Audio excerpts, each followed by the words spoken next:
You're listening to the Gabe Molina Podcast. Andre and Andrew, how you doing, fellas? Thank you for coming out. Second time. For me, yes. You're getting this. Thanks is becoming a for having habit us. for you. I don't know about a habit. I'm here as a supporting actor for my friend Andrew. He's going to be an official co-host at some point. Yeah, you got to keep him coming. The last one I watched with him on here was pretty good. So. Yeah, you did good. He's like, no, I don't want to talk, but he's a smart guy. So yeah, he opens up. Yeah, he does a little bit. You got to tickle him. So Andrew Johnston, you are a damn it! Don't tell me. I got it right here. You're in the Coast Guard. And you're an aviation survival technician. Yes, sir. And y'all are called helicopter rescue swimmers too, right? Yes, sir. You know, we had a real crazy flood here. What was it, July 4th weekend, right? Yep. And there was a lot of talk about an aviation, what was the word again? Jeez, I got to keep looking. Survival technician. One of those fellas, and I forget his name, but apparently he had done like 100 and something rescues. You remember the number? 165. 165? Yeah. My thing that I immediately thought, is that something normal for you guys, or is that kind of extreme? That's very extreme. Really? Yeah. Normal is 1 or 2 people on a fishing vessel, maybe a medevac. You know, sometimes people are inland that get in trouble and need some assistance. That was just catastrophe that I'm glad he was there to help. Yeah. But that's not normal. Was that the only team there, or do y'all typically, in a case like that, or like, you had mentioned Katrina too earlier, how many teams do y'all typically have in an area that can show up and to help support that? Because I would imagine like a catastrophe like that, or even Katrina, you'd want as many teams as you could get out there, but... It's all hands on deck when we have that. So sometimes the areas like Corpus Christi sent their crews, Houston sent their crews, but if it's ongoing, especially Katrina, it's a huge one, we're sending them from all over the region. They're coming from Georgia, Florida. We'll fly people in from everywhere to help out and to get as many helos as we can, helicopters, to assist people. Where are you at currently? Houston, Texas. Houston, Texas? Yep, Ellington Airfield. Okay. So how many teams do they have in Houston? Approximately probably about 41 flyers. We have 3 helicopters, an MH-65, and we'll keep 1 crew on 24-hour duty, and your crew is 4 that fly with 3 maintainers. Okay. And then, are you considered a maintainer? I am. Okay. As far as being on duty for that 24-hour period, I'm our rescue swimmer. Okay. So the job is Aviation Survival Technician. The collateral is rescue swimmer. That's what I do when we fly. Okay. When we're not flying, we have our normal day-to-day activities. Okay. And I was telling you, I was watching some videos last night, and they're pretty intense, man. What is the training like? Where is it located? Is it in the Carolinas? Elizabeth City, North Carolina, yes, sir. And how long is that training for? Like, when you decide to go there, do they send you to, do you go to classes for it, or do they immediately go into the physical part?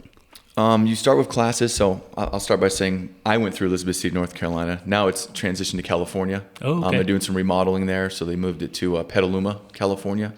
And they've switched it up a little bit, but ultimately it's 22 weeks long. You show up and you get right into kind of the physical aspect, because that'll weed some people out. And then they'll work in some classroom after you get through 4 or 5 weeks, and then continue with the physical all the way through 22 weeks. And you don't find out you're going to graduate to that final which is multiple survivors that you have to save, until about week 18 or 19. Oh, okay. So, and by then, man, I think the attrition rate, 30% or, worse sometimes. So you'll start with class of 12 and finish with, 3 or 4 on average. Okay. It's interesting because like I was watching videos, and the first thing that came to me is there are very few people who can do this, especially I would imagine on the dive side, because, I'm kind of watching this, and, the training is intense, and it seems like it is maximum stress. It's similar to like being a cop or a firefighter, where it's downtime, and then the world's on fire, And so I was watching these guys, and one of the things that came to my mind is like the physicality of it's there, which, okay, there's a lot of physical people in the world, that can probably do this job. But then there's the mental aspect of, being calm in chaos. And that was one thing that I was sitting there going, I was like, that's got to be a special feeling, because there's not a lot of people that can stay calm in those situations.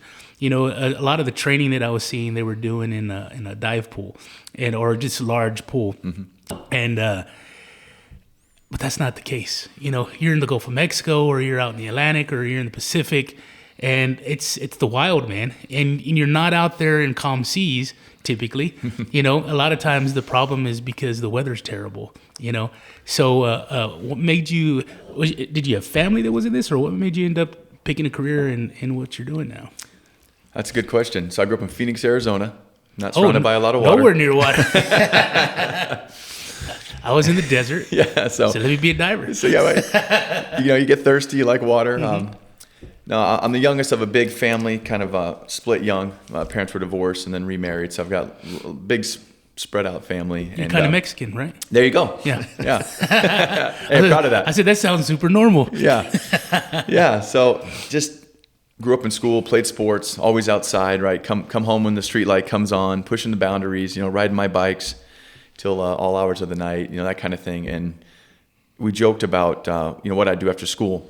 And I didn't really have a plan. We talked about this a little bit earlier. You follow what dad did, what maybe an older brother. So you're just kind of watching people. But I knew I wanted to do something athletic. Well, in high school, it's easy to stand out. But that next level is pretty challenging. Sure. Grades weren't the best, not the best athlete, when you're talking going to a D1 school or something. So, well, what else can I do? Well, there's the military. Well, who's the best in the military? The Navy SEALs. All right, well, I'll be a Navy SEAL, right? A lot of kids dream of things, astronauts, Navy SEALs, whatever. And when it came time to graduate high school, I wasn't ready to leave home yet. It's hard to leave home. You're young, you think you're tough and stuff, but when you're gonna go join the military, it's scary. It's sure. what it is. So got into a few jobs and then realized I'm not going anywhere. Wasn't ready to settle down and go to school, so I had to do something now. Mom said, "You're not working, you're not going to school, you're gonna do something." All right, I'll join the military. Let's go chase that dream of being a Navy SEAL. So I actually joined the Navy first, and joined the Navy. Went through boot camp.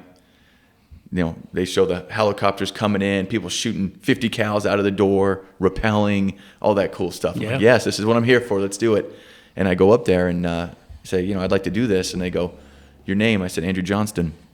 They go down the list, and you had to take an ASVAB score to get in. I didn't think anything of it. Not the best test taker at the time. Learned it helps when you study. Didn't do a lot of studying. And it wasn't high enough to try out at that time. So, I just got deflated. Yeah. Here I am. I'm already signed. I'm in Chicago, 19 years young, and I'm in boot camp. And it's winter. It's January. Ice everywhere, snow everywhere. I don't have a lot of experience with that. And they're like, you can't do what I signed up to do. So that started me off on a bad path in the Navy, because here I am wanting to do that. And you can try again and retake your test in 18 months, 24 months. You can try again. But what ended up happening during my Navy time was, I got to see the lifestyle of actually becoming a Navy SEAL, and then what you do once you become a Navy SEAL. And I'll never know if I would have made it or not, but I didn't want that lifestyle had I made it. So I started looking for other avenues to kind of give out, what I had to give, some attributes that I had. And that's when I learned about the Coast Guard rescue swimmers. So then I got out of the Navy, joined the Coast Guard, and worked towards becoming a Coast Guard rescue swimmer. Is that difficult for somebody to transfer from one, like the Navy, to the Coast Guard? Is it difficult, or do you have to, I guess what you sign up for a certain amount of time, and then once that time's up, you're allowed to go to another department? Or is it something where you're in the middle of the Navy and say, hey, I want to go to the Coast Guard, and they allow that? You definitely have contracts. You want to pursue everything you can, but you give a 4-year commitment. You got to finish that. Okay. So mine came up, and then there's some avenues where you can kind of slide right over to a branch, but ultimately you're going to do their boot camp as well. I thought, hey, Coast Guard Falls Navy, this won't be too challenging, but it didn't line up right. So I did one 8-week boot camp with the Navy and did another 8-week boot camp with the Coast Guard. And I'm glad I did it, because I got to my ultimate goal. But at the time I'm thinking, oh, come on. Boot camp, they're just messing with you, playing games, and it's not the most enjoyable experience. But it was worth it, because I got to my end goal. And I also excelled in the second boot camp because I knew the games. I knew what they were doing now. I knew that you're just joking when you're going to send me back 2 weeks. I knew that kind of thing. So I got through that one much easier than I did my first one. But I did do both boot camps, to the fullest amount. Yeah, and you weren't 19 anymore.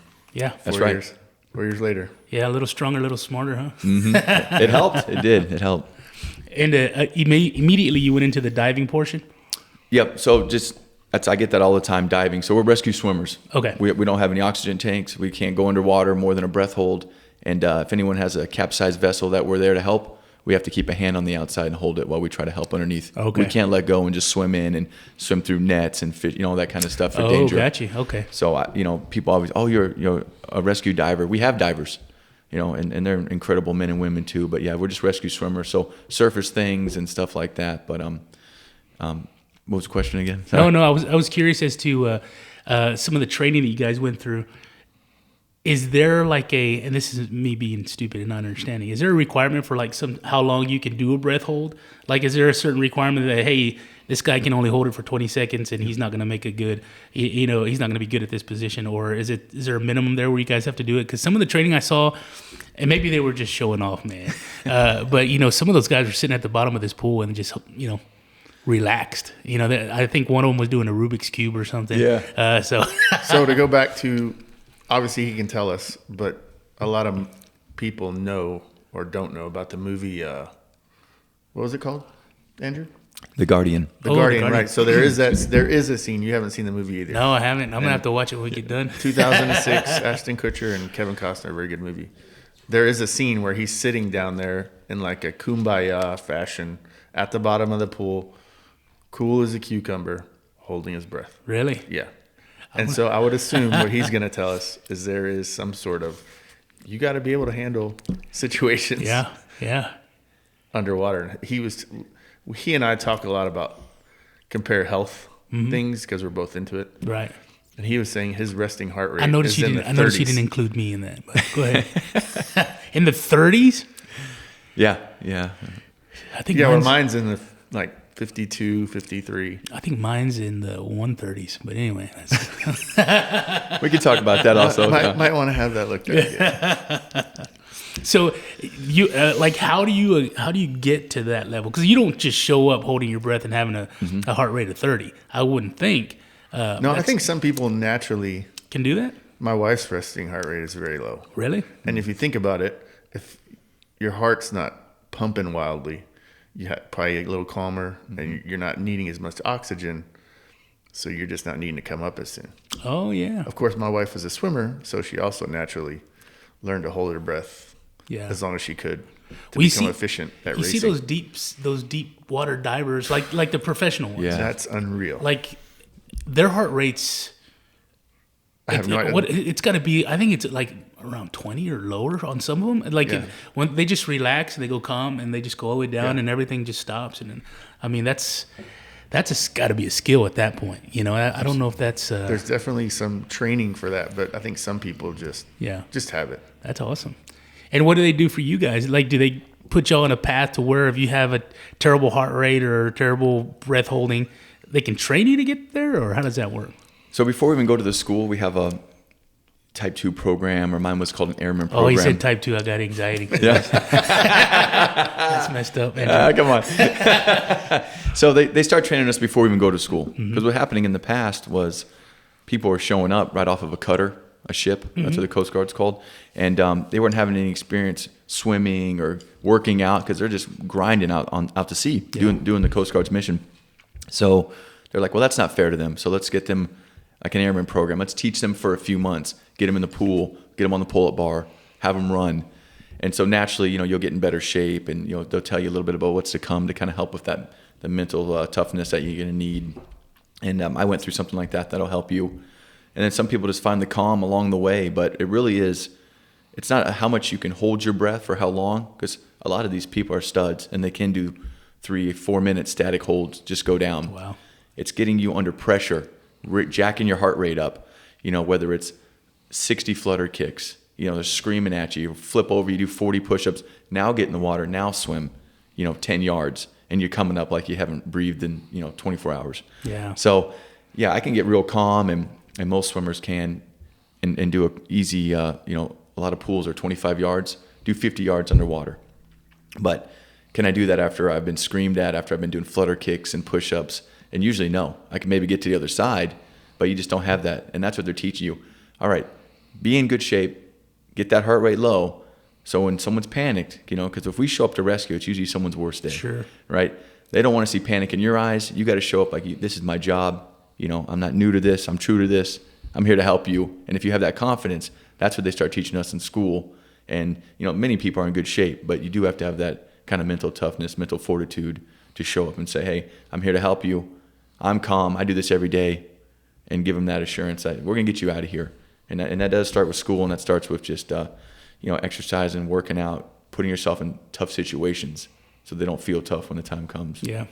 So do you think, the people who put your programs together during the training, there's a lot of thought and experience that goes into that.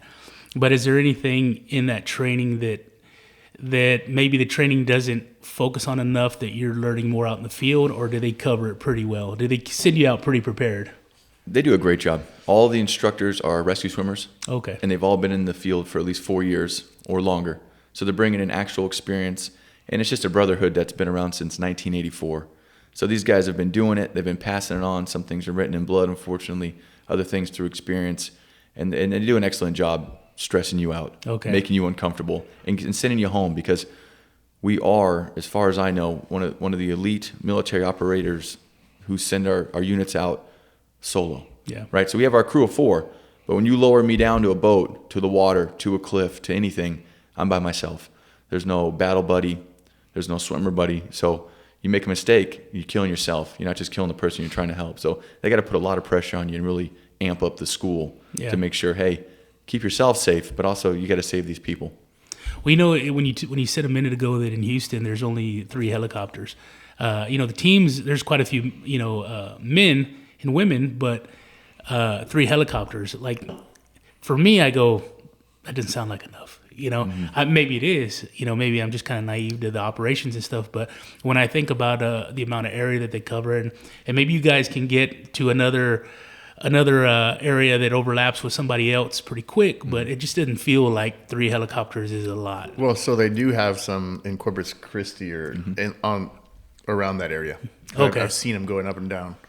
And I've been fishing recently, and I was like, "Hey, Andrew, is that you?" He's like, "No, that's one of our Corpus folks." What is it, Naval Air Station or something? Yeah, NAS. That's right. That's right. Right there, Flower Bluff. So what is the amount of time you guys can cover? Let's say Corpus is chaotic and everybody's full, and you guys need to get there immediately. From Houston to Corpus, how much time do you guys need to cover that amount of ground to be able to get there and support them? That's a good question.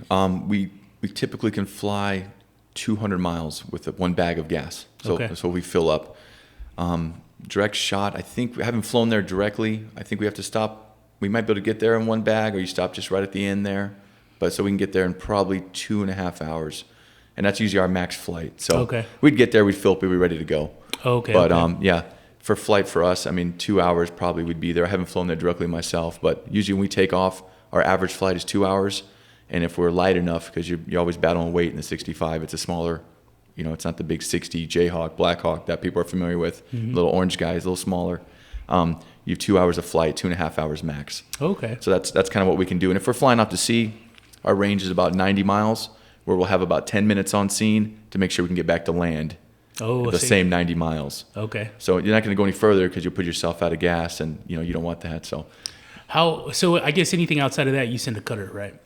We have cutters, or we'll leapfrog off the oil platforms out there. Oh, really? Yeah. We've had guys go out 250 miles, some further. I haven't done that myself yet since I've been in Houston, but and they can refill you guys. Yeah. They land right on their little helo pads, cool. And it's very cool. I want to do it. I haven't done it yet, but they'll top us off there. Fly another whatever we need to do, top us off, and go all the way out, and then bounce back. So as long as someone's operating it, and then you let them know we're coming on the radio, they'll take care of us. That is awesome. So tell me your first rescue. What was that like? Oh, it's my favorite. Yeah, it was. It was one of my favorites. Where were you at this time? Still Houston, or were you somewhere else? Washington State, Port Angeles. Okay. And I'd been qualified rescue swimmer. So, you have your pipeline. I told you 22 weeks of school, 22 roughly weeks at the airman program before school.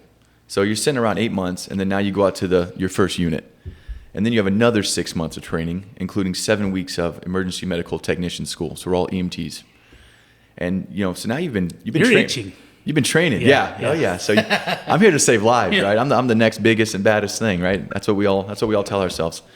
And then I wait almost 15 months without a rescue. So I'm training. We train all the time. We train nightly, daily. Which is a good thing, right? Because when you're rescuing, bad shit's happening. Exactly. Yeah. No. I think the military is really good at that. Just from listening to him, I also enjoy a lot of books from special operators, and they don't really believe in luck. They believe in training. And in training, you get the luck. Well, because you it's do the muscle memory and all that yeah, other stuff. You get so good at it that they cover any aspect of what could go wrong and make it go right. Yeah. No, They're just prepared. That's awesome. So you're Washington? Yep. Port Angeles, Washington, and that's well said. One of my buddies always said, pay now or you're going to pay later. Yeah. Right. So that was with our training, and I've heard some other things that, prepare. Just put yourself in those situations so when it's real, you're ready. So, and we do that. I mean, some of the best pilots in the world are Coast Guard pilots. I mean, they get over the water and the way they hold that thing steady, it's amazing. And our flight mechanics in the back, that's who hoist us up and down. That's who protects us, from sometimes marine life by lowering the basket, by dropping the hook, saying, get out of here, because there are eyes in the sky. We're in the water, we can't see much, right? Especially at Galveston Bay. Yeah. It's not the clearest, but I'm serious. Yeah, some of the best crews, and it starts with them. But yeah, so a Saturday morning, here I come on duty. This is August 3rd, I think 2013, and I've been qualified now for about 15 months. And you don't know when it's your time, right? Just like Petty Officer Ruskin, that's who saved the 165 school campers during that flood, and did a fantastic job. That was his first rescue. Oh, really? Yeah. So you don't know what you're gonna have. That's crazy. You don't know what you're gonna have. Now, for me, it was a Saturday morning. We show up at 0800, and by 0830, completely fogged in. Happens all the time up there in that Northwest. So you won't train in that because you can't see. It's dangerous. It's not worth it. We like unless someone's in trouble, we like the gain to outweigh the risk. So I'm thinking, hey, no flight today. It's Saturday morning. I can watch some football. I'll just take it easy. If we don't have to train, it's kind of like a firefighter. You're just on a shift. Work out a little bit, sleep, play video games, be ready if you get the call. So I'm thinking, all right, no flight, this fog, and then boom, the SAR alarm goes off. Now I haven't had a live hoist or rescue yet, but I've had tons of alarm calls that are just kind of duds. We go out and a big storm took someone's kayak off the dock, and they see an empty kayak. We got to go investigate, sure, but it hasn't amounted to anything. Oh, gotcha. So I'm starting to get the tree. Yeah. Exactly. Yeah. That's a good way to put that. So I've had plenty of the cat in the tree scenarios, and the alarm goes off, so you can't help to go, oh man, And then I also can't help to look out the window, and I can't see patio furniture out the door. The fog it's in there. Yeah. But now we got to go because now someone's reported in the water, and see the water at this time, probably about 55 degrees, and their boat was on fire. So you're like, wow. Holy cow. And we send out cutters as well, and that's a problem in Port Angeles, Washington. There's a lot of help, right? You have police officers, firefighters, they all have boats, they all have helicopters, good Samaritans, which is only a problem, for the person trying to do the rescue. Yeah. Now, if you're in trouble, get help as soon as you can, right? But, someone told me once when I was going through EMT school and doing our ride-alongs, you want everyone to be safe, you want everyone to be healthy, but if they get in a bad situation, you want to be the one to help them. Right. That's what we train for. So, of course, I don't want anyone to be in trouble. I don't want their boat to be on fire. Sure. I don't want them to be in the water. But I want to be the one to help them if they need it. Yeah. So here we are. We take off. Zero visibility. Great pilots again, following the instruments in the helicopter to help them just fly through fog. They can't see either. And as we get out there, it's a shipping channel. Cruise liners go through there. So you can't. It's high traffic then. It's high traffic. Every one of those are 200-300 feet tall, depending on the mast of the ship or the containers. Oh yeah. So you can't just be buzzing down looking for someone in the water, and zero visibility at this time. So we're flying along, and we got the radar up, looking. Hey, hopefully we see this radar in time to avoid or climb, because we are at about 100 feet. Because the fog layer we noticed as you got lower to the water started to dissipate at about 50 feet. So we're like, all right, well, let's keep coming down slowly, because the ships, our cutters are on scene, our small boats, but they're at this point about 8 miles off, and they can't see either, because where they are, it's even foggier, right? So there's like little sucker holes and stuff, and that's where it opens up, and you have some visibility. So we get a hold of this guy on the radio, and we say, hey, sir, can you hear us, United States Coast Guard? And it kind of comes back a little broken, and we do what's called a HF, high-frequency long call, and you'll count 1 to 10, 10 to 1. And that way we can pick up with our radios off your radio, because he had a handheld radio. So we say, sir, count to 10, count back. And he's, 1, 2, 3, 7, 9. He's hypothermic. He's not counting correctly. He can't count to 10. So we're like, oh, this is real. This is bad. And then boom, I think our pilot in charge, the right seat, sees him. And just, got so low later, we had to kind of investigate that because it's scary. You got to protect the crew. Yeah. I mean, my flight mech, a good friend of mine still today, Ryan Hallam, he's like, man, I thought we were going in the water. We came down so quickly. And, we all discussed it later, and it was fine. You're there to save a life, and sometimes you got to make the right call. But we got low fast. And so I'm putting on my fins. My heart's just, this is it. There's the guy clutching his, his chest like this in the water. Half on, half off, probably a Walmart raft that's not inflated. So if you're going to go out to sea, get the proper gear. Yeah. And we can talk about that as well. Safety first. And it's time to go. So I free fall, I jump out of the helicopter, first time ever for a live person, swim over there as fast as I can, probably unnecessary, but Is that typical to free fall? I'm green. It's not. Okay. A lot of guys, it takes them a long time, or if ever, to have an operational free fall. We do all the time for training and SAR demos, SAR is search and rescue. And that's where we'll go to the bay and air shows and stuff so people can come out and watch, recruiting, the cool stuff. But for a case, you don't do it that often. So I jump in, I swim over to them, go through my things I was taught in school. Hey, sir, I'm a United States Coast Guard rescue swimmer. I'm here to help you. No answer.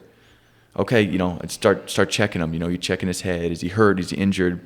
He's just clutched. I mean, he was so cold. Is there a purpose to engage him like that, like to introduce yourself? Because are you trying to, by doing that, are you kind of gauging where he's at with hypothermia? Like, does he respond back? Is that the purpose of that? Because right away I go, stop introducing yourself and get me the fuck out of this water. Yeah. If I had to guess, there's probably multiple reasons. One, to see where they are in their coherence. Yeah. And also, hey, this isn't a hallucination. I'm here. Yeah, that makes and sense. don't panic as I approach you and touch you, because I would assume at some point some people panic. All of a sudden they might come to and try and drown you. Oh, gotcha. From a lifeguard stories perspective, like, hey, you're there to rescue them, but they'll also try and drown you in the process. That makes sense. But when you first said that, I was like, that was me. I said, get me the fuck out of the water. Yeah. What are you doing? And that's fair. That's I have 3 children, and they go to this school. It's like, yeah, we're good, man. Yeah. Let me tell you what I had for breakfast. It is. It's too. It's case by case. If you're face down, I got to assume you're not breathing, right? But you may just be drown proofing, right? Conserving your energy, taking a big breath, relaxing, gotcha. like a dead man's float type. Exactly. Mm-hmm. You may be unconscious. You may not be. You may be snorkeling. Maybe you're looking at fish. Maybe I got the wrong guy. So if you're not looking at me, I'll splash you with a little water, let you know who I am. If you're not facing me, I let you know who I am. And then what am I getting into? Because you freak out, and when you're strong, when you're drowning, I mean, that's your instincts to live. And you've never felt someone more aggressive, more strong in their life than trying to hold on to you in the water with nothing to hold on to. I'm wearing fins. I've got a little more gear than you. Otherwise, we're the same. Yeah. And I'm obviously conditioned and prepared. But so, you just say quickly, hey, United States Coast Guard here to help you. And also that just protects you from, who else is this guy coming up to me? And, I want to get you out of there too quickly. And so I ran through it, no response. Okay, well, now are you breathing? Are you alive? It's already an emergency, but what am I dealing with here? What can I do to help you? And I get up to him, and he's able to, his eyes are open. He's just getting really cold. He's clutched. And then it's just like, all right, sir, hey, I'm going to get you out of here. I'm going to hoist you into this basket here, into the helicopter. It's going to be loud. There's going to be a lot of rotor wash, right? So for a helicopter to fly, it's got to suck up the wind, right, through the blades, keep it up. Well, that wind pushes down on us, and it takes the rain, the water that's around you, and pushes it down, sometimes up to, 60, 70 miles an hour. Wow. And it hurts. So I like to let my survivors know, hey, keep your eyes closed, keep your head down. This is going to be a little uncomfortable. I'll get you in the basket, get you upstairs there in the helicopter, and my flight mechanic will take care of you. So I tell him this. Again, not a lot of response. So I get him in a buddy tow, and we have our procedures to do that, but I kind of put my arm around his chest, and that allows me to put him on my hip, and now I can tow him through the ocean. And thankfully that day, I mean, there might have been 2 or 3 foot seas, but it wasn't anything too crazy. Okay. Foggy was our main problem.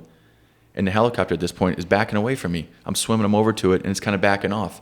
Well, it was too heavy to hoist him, right? Because we're dealing with the weight to make that aircraft fly. It's a balance, a delicate balance. We need the fuel to get there, and then you need the weight to hoist 2 people up. With all my gear, I'm probably 260, 270 pounds. We don't have right now the communication of what this guy is. He's probably about a 200-pound man, but he's probably also waterlogged. Oh yeah, you have all that. What's he wearing? So they're waiting. The pilot's like, hey, if I hoist you now, we might over torque, we might damage our aircraft and not be able to get you out of the water. Man, there is a lot of factors. Yeah, absolutely. Jeez. So then I'm like, but I don't know this. I'm not talking to him right now. My radio's off. I've got this guy. I've got him in a tow. And then I look behind me, and there's a ship on fire. Probably a 50-foot ship, in a 75-foot flame. So I'm like, oh, they're not coming to get me because this fire's so close to me. Mm-hmm. Now again, heart's pumping. Was it 100 yards? Was it 50 yards? It certainly wasn't less than 50, but to me it felt close. Yeah. So now I'm in the water. I don't want to get hit by this ball of flame. They don't want to hit it. And I swim them further away from the fire. They're still kind of hoisting there. And then out of the fog comes one of our cutters. And I'm like, oh, okay. All right. So they're here to assist as well. I hoist this guy up, put him in the basket, send him up. He's safe. I'm waiting to get picked up. And the boat pulls over and says, hey, you're going to get on, and we're going to take you back. I was like, okay, whatever. I get out of the water. Heart's still pumping. I'm just exhausted. The adrenaline dump, And they say, they talk to the helicopter, and they say, hey, no, this guy's in bad shape. We need you up here because I'm the only EMT on the crew. Okay. So I jump back in the water. They come in, hoist me again. It feels like forever. It just feels like forever. And I get up there, and again, I mentioned my flight medic first, and you might give me a hard time for this, but he got our wool blankets out of the back that we have, and we keep them either rolled up like a little hot dog or folded in a nice square like you'd put in your closet. And he's got that laying on this guy who's clutching his chest, all his wet clothes, and it's just laying on him. So he wasn't going to do any more than that. It's not his job either, but I get up there, and it just kind of made me smile for a second because I'm like, oh, we got to do more than that, So I cut all his clothes off, get the wet stuff off, put the blanket on him. We cranked the heat up, and we started going. We had a 20-minute commute to the hospital. And before we landed to pass him off, he was able to give us his name, give us his wife's name, and he was coming back. He was warming up and stuff. So we pass him off, and that's it. You don't ever get how did it end? Follow up. Yeah. Follow up. Yeah. You don't meet these people. You just go out and an edible arrangement. Nobody sends you an edible. No. That's it. You go back to work, and that was my first rescue, and it was a good one. I mean, he didn't have much longer to live before he was in a bad spot, and you save that life. And there's other times that we're there, and we call it lives saved or lives assisted. And assisted could be anything, right? That's your cat out of the tree thing. But when you save a life like that, you're like, oh man, yeah, that's what I'm doing this for. Yeah. That guy's going home to his family because of me and my crew, and that felt pretty good. How long do you think that it took you guys from when you hit the water to he came out? That whole process, is it several minutes? I mean, I know you talked about having to swim away from the boat, but is it like 20 minutes, or are you guys kind of in and out of there in 3, or how does that work? I guess everything's different, but in that case. In that case, yeah, probably me calling out who I am and going through my verbiage and getting him in a tow and getting him in a basket and getting him out of the water, probably less than 5 minutes. Oh, wow. And then for me getting on the boat back in the water and me going up, that took another 5 minutes. So that's not bad. We're fast, yeah. It's, again, if we weren't worried about fuel, and we're not when we're in the 60s, and that's a couple units around the Coast Guard or the 60 helicopters, it's fast. I mean, we train every day. Yeah. They move in, and it's amazing what they can do and how quickly the hoist hook's coming down or the rescue device that we can help this person in distress. If you've got a situation where you guys are have multiple people to rescue, is the plan to just get everybody out of the water and onto either a ship or the helicopter, or are there life-saving things that you guys have trained for that you can actually do in the water? And this is me being dumb because I know like CPR, you got to do CPR on a hard surface, but are you guys capable of doing any sort of type of CPR on somebody? And let's say you've come up on a ship and there's 5 people in the water and you're the nearest, group of fellas to show up. Is there something you guys can actually do in the water to kind of try and save a life, or is it just, hey, get them on the helicopter and let's go and worry about that later? As far as multiple persons in the water, we're going to see who's in the worst shape. Okay. That's what we're trained to do. We're trying to do it from the air. But when we swim up to you, so like we talked about earlier, I announce who I am, and then I say, are you injured? And are you the only one out here? Because we never know. We don't get the full story, right? You call for help out in the ocean. It goes to our sector. It goes to local authorities. It gets passed around a few times before it comes to our unit, and then we get in our helicopter. And it's not always right. Yeah. So it could be 3 people, could be 30, could be 1. So we ask you, are you injured? If you are, then I look for that injury. If anyone else out here with you, you say, yeah, there's 3 of us. Here's my 8-year-old son. Well, I want to get the son out first. Or, he says, I dove in high school. I'm comfortable in the water, but my friend's really panicked over here. I'll get the panic friend out. As far as your CPR question, yeah, not in the water, but I'd pull him onto that boat if I had to. Once we start CPR, we're not allowed to stop until a higher level of care takes over, or we have someone who can assist us with the same level of care. So I got to be mindful of that because I'm doing CPR on this person while these other 4 are potentially drowning. Oh, I got you. I got to be careful for that. Yeah. So that's the decision making. That's the, what we have to live with when we're down there, and who to say first, who to help, try to get it right. The crew, we have some extra flotation we can throw out, kind of get people floating on some of our survival items, some of our things we have in the helicopter, while we manage to get to all of them. But that's just a case by case. And again, that goes back to the school and why they give us all these different scenarios. So when the time comes, we're not stuck guessing. We've had some experience, and we hopefully make the right choices. So like this guy, he's not responsive initially when you make first contact. Had he not became more responsive, what is y'all's, I guess, protocol for seeing if there's anybody else there? Like if you go and ask, hey, is there anybody else here, and he can't talk, is it kind of like, hey, this is the one we see and we're taking, or how does that work? Or do you guys kind of look around, or how does that work? Because like sometimes I'd imagine if somebody's unresponsive or they're hypothermic and somebody else is, the kids were asleep in the boat and now the boat's sinking, man, that could get real ugly. And not that that's, I don't want to say this in a weird way, but like part of me is kind of like, okay, well, we did our best and we lost, the 2 kids. But at the same time, doing your best and losing 2 kids is a lot of weight to carry with you, but what is that process for you guys to, I guess, kind of maybe search around for a little more? Or do you guys kind of go, okay, well, this is what we see and this is what we're going with? That kind of goes back to the call of what we're told we're looking for. Okay. So we come on scene, there's 3 people. There's a wife and 2 kids. There's a husband and 2 kids. And then we know what we're looking for. And gotcha. And it's usually, a lot of calls will be, hey, wife reported husband went out fishing with his buddies, didn't come back when he's supposed to. He went out with 2 buddies. So we're looking for the husband and 2 buddies, so when we get on scene. So if we find one and he's not communicating, or I don't know, we're still expecting 2 people to be out there. And then we'll search for days, until we find them. So it's important for dispatch to do their portion of information gathering. So I get that. That makes sense now. That's because I mean you're in the business of saving or losing lives, right? So there's not like hey, we had a decent day today. It's either hey, we did great, or we saved somebody but we still lost other people, and that's a tough job to. That goes back to that mental strength that we were talking about in the beginning. That's tough. So that's an exciting first one. Yeah. Oh, yeah. So just out of curiosity, what was he doing out there? What was happening? Did he run into something? He had a hole in his vessel, or did he get blown away in his Walmart? Well, it was on fire, so I wonder. I guess maybe he had a motor issue or something. That's kind of what we got. Again, no follow up once we drop him off. But for the pieces that were coming in because he had his radio, he did everything right. He had a raft. Now why it was partially inflated, I don't know. It could have been a better raft, I guess. But he had the personal locator beacon, the PLB, set that off so we kind of could follow him a little bit. Had the radio, and then it sounds like maybe engine fire and just lost control of it and bailed. And it got worse and worse, and it was just him on board. And I think maybe out there just pleasure craft or fishing. Okay. Yeah. And I say 50 feet. It could have been 30. It was a blaze, but it was big. It was bigger than a standard boat. Yeah. Well, you had some money. A lot of fuel. Mm-hmm. So how are we celebrating after we do something like this?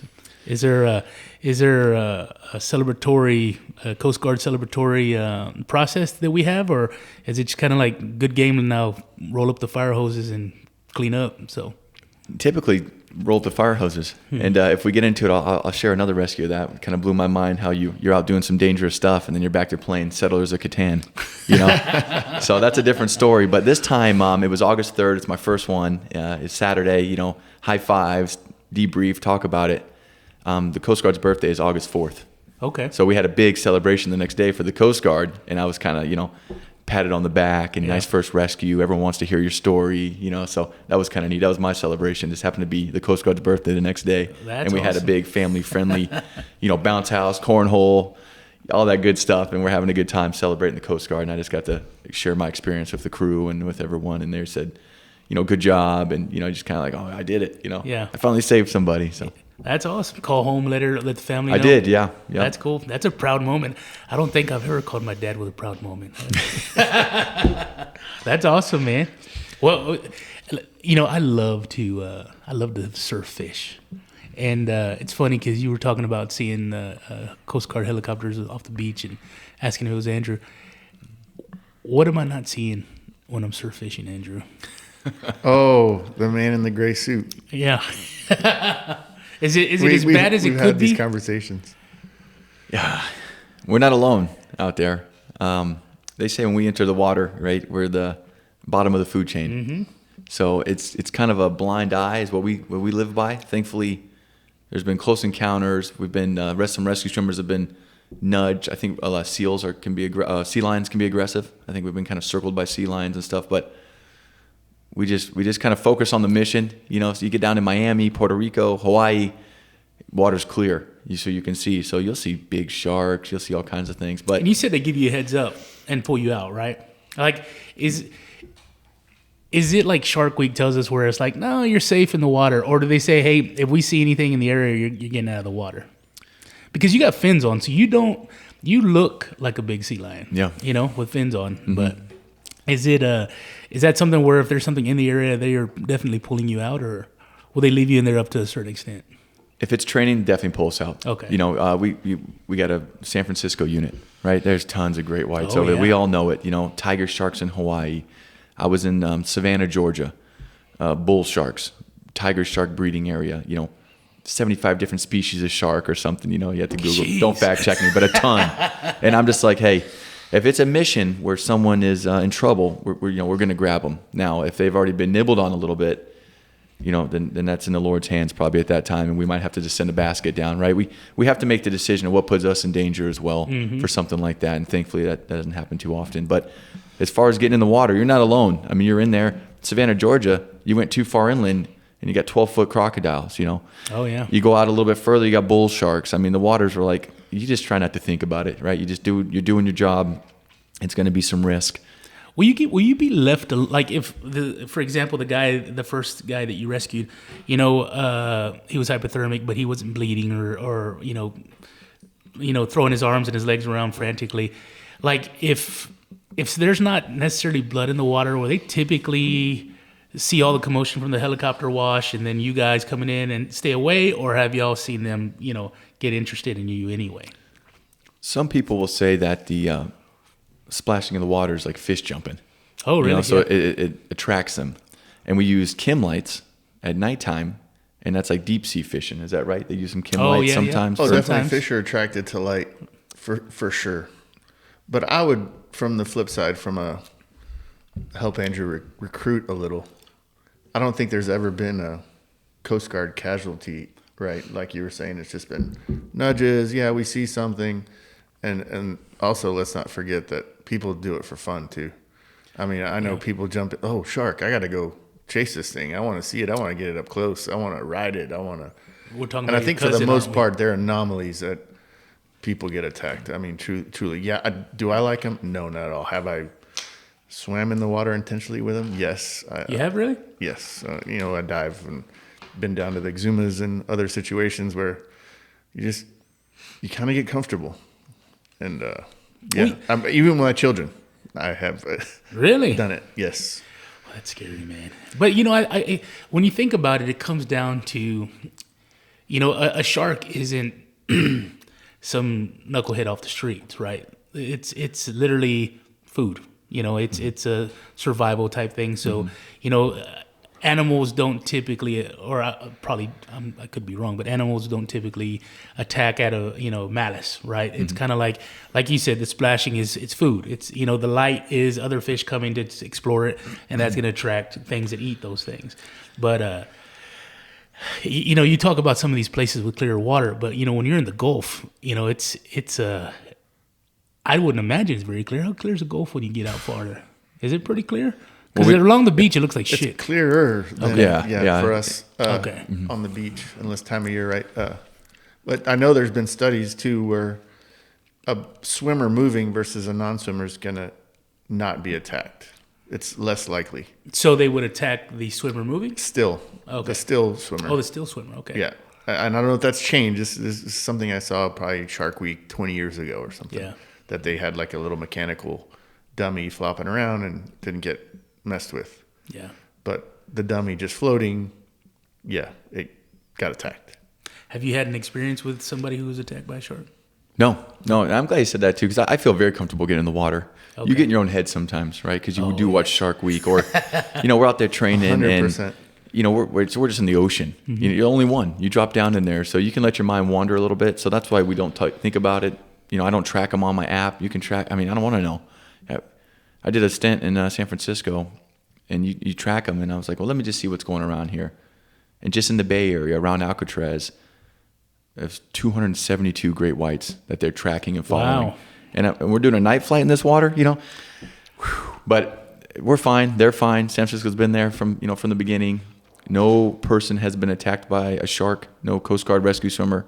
And we're across, 26 air stations. We're probably in the water, just at our unit, 4 days a week minimum. Over 35 years, however long the air station's been there.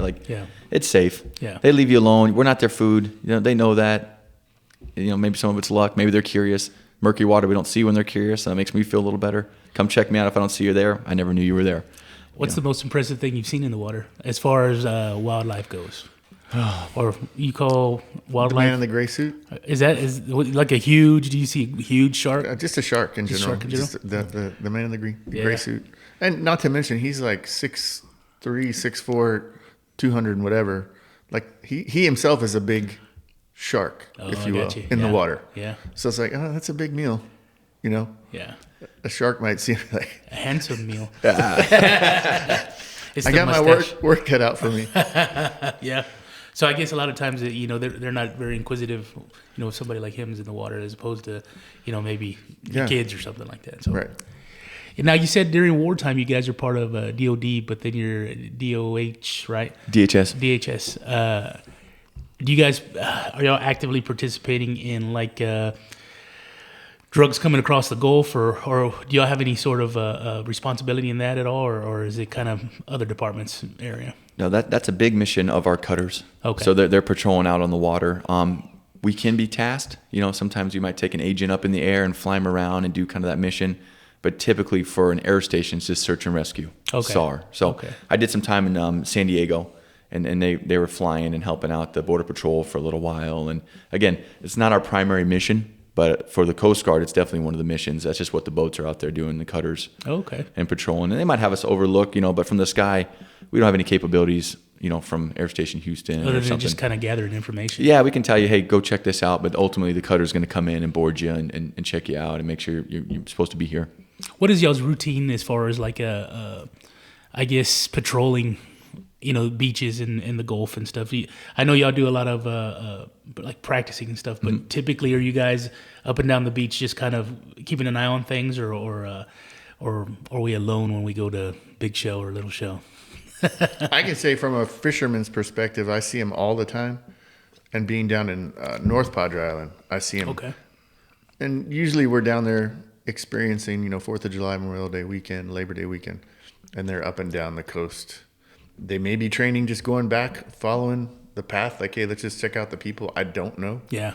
But I've also been fishing down in Baffin Bay en route back, and that was a particular time. I knew he was in Houston already. And I'm like, hey, is that you? How did you know I was out here? Because they got really close to our boat. Really? Like 2 stone throws away. Yeah. Close. And he's like, no, it's not me. We don't go down there. I was like, oh, never mind. It was just Corpus guys. Then I've seen a lot of airplanes and stuff. So as far as y'all's capacity, you've got the helicopters, you have the planes, you have the cutters. What else does the Coast Guard have? Is there anything that any sort of, I guess, equipment that you guys use as far as transportation wise that is outside of that, or is it mostly that's it? Mostly that's it. Okay. When you go up north, they got the icebreakers. That's pretty Oh, neat. yeah. They go up and literally break through the ice, so the shipping channel doesn't have to close down during the winter months. So, That's cool. yeah. So is it their responsibility to keep that open, or is it just they have the capacity to go through ice? No, we keep it open. Oh, yeah, gotcha. yeah. That's part of the program. I think 18 total missions potentially. Maybe I should know that as far as what the Coast Guard does. But what you labeled or what you said is pretty accurate to kind of the main primary missions and what we have and the tools.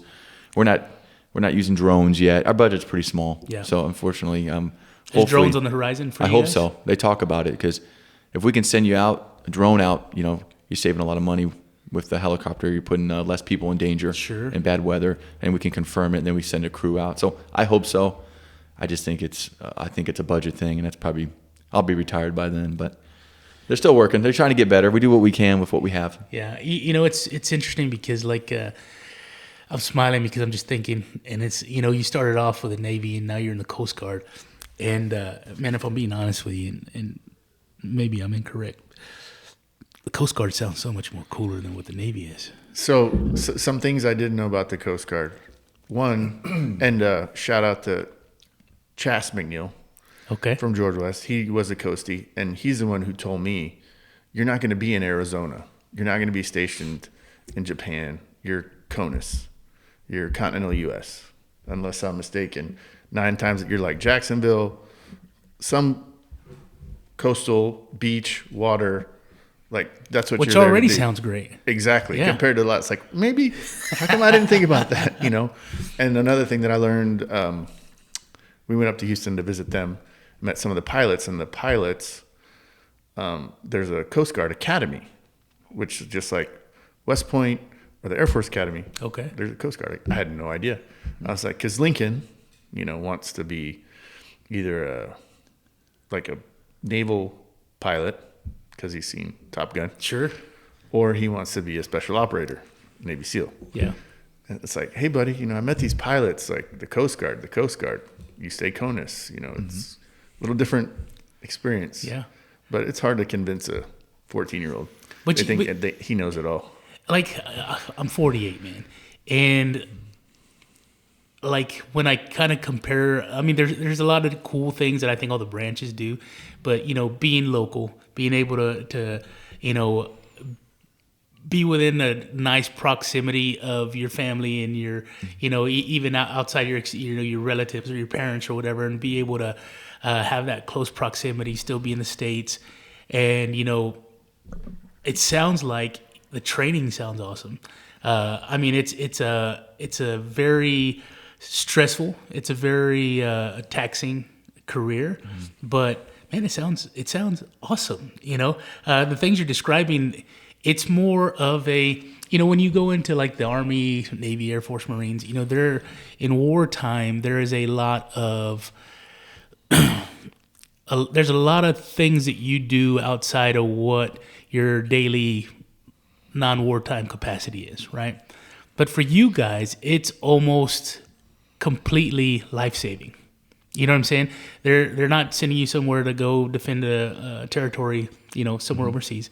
You're rescuing folks, and it's like if you want to join a branch of the military where you don't want to maybe participate in some of the other stuff that the military has to do, you're more concerned with life safety and that kind of stuff. Training that when you get out of the, let's say you probably never will, but let's say you want to get out of the Coast Guard one day, you have all these life-saving knowledge that you've acquired. You can go anywhere and get a great job, outside of that. Why would you? Because you're in a freaking helicopter doing these things. But man, it sounds exciting. And if I wasn't fat and 48, who knows, Andre? I might be wearing orange. Well, I think actually Justin was also, didn't he? Yeah, Wasn't he a Coastie? I think Justin Likens was. I think his brother was, and there was a. Oh, you know what? Yeah. I think Josh. And then I think there was somebody else that and I was think he ended up Justin made a career out of inspection. Yeah, I think he still does that. Vessels. Yeah, I think when he ended up getting out, and I I think he works for a private company that he boards vessels before they come into the U.S. waters to get inspected. So he makes sure they check all the boxes before you guys. Yeah, marine inspectors. Marine inspectors. And I think another mission too that you didn't mention for like the people who want to do the cool stuff is they keep our waters safe as far as bad guys coming in. Yeah. You know, smuggling things. Whatever you want to smuggle in. I've seen a lot of videos, and I couldn't remember if they were part of the Coast Guard, but I guess they've been doing a lot of operations with these partial submersibles that they've been, boarding, and and it's like it's a lot of action, man. and I would assume too when we have carriers, they're also helping. Oh, really? Side by side, I would assume that they're kind of making sure, keeping our water safe. That's awesome. And I would think as a recruiter, you're like, we don't get to go out and see the world, but you get to go see all the beaches, or all the Great Lakes, or wherever all the bodies of water are. Yeah, that's awesome. It's funny because like we were talking about careers earlier and young people wanting to get into things, and I think a lot of times parents have anxiety about their children joining the military, But this sounds like one of the departments where that anxiety can be a little less, and they can still make a great career out of it, So that's pretty cool. I think it's 100%. And Andrew, you can tell me if I'm wrong. The benefits are the same. Oh, really? Yeah. You retire after 20. We don't need to know, but we make decent pay in this. Is it school teacher pay, or what are we looking at here? Because I talked to, I'll tell you what, I have a DPS buddy, and we've been talking about that, and they make way more money now than they used to. I think he said when he started, he was making like $50,000 a year, and now I think they started like 90 or 100 or something like that, which is great for the new recruits because, what sucks is like when you're the guy who's been in it 30 years and you just hit, the pay rate that now the new guys are coming in at. It's a big kick in the pants, but I'll say this: when you join at 18 or 19, you're still retiring when you're 39. Yeah, no, that's another thing to consider. How long have you been in right now? 19 years and 9 months. What's retirement as far as that goes? It's 20 active duty years. Okay. For the legacy, where they get, you get a pension the next day, right when you retire, and then I did 2.5 years in the reserve, so I'll be a little over that. Okay. So I have 3 more years active duty, but 20 years active duty, you can walk away with a pension. How old are you right now? 40. Oh, damn. He's young. Exactly.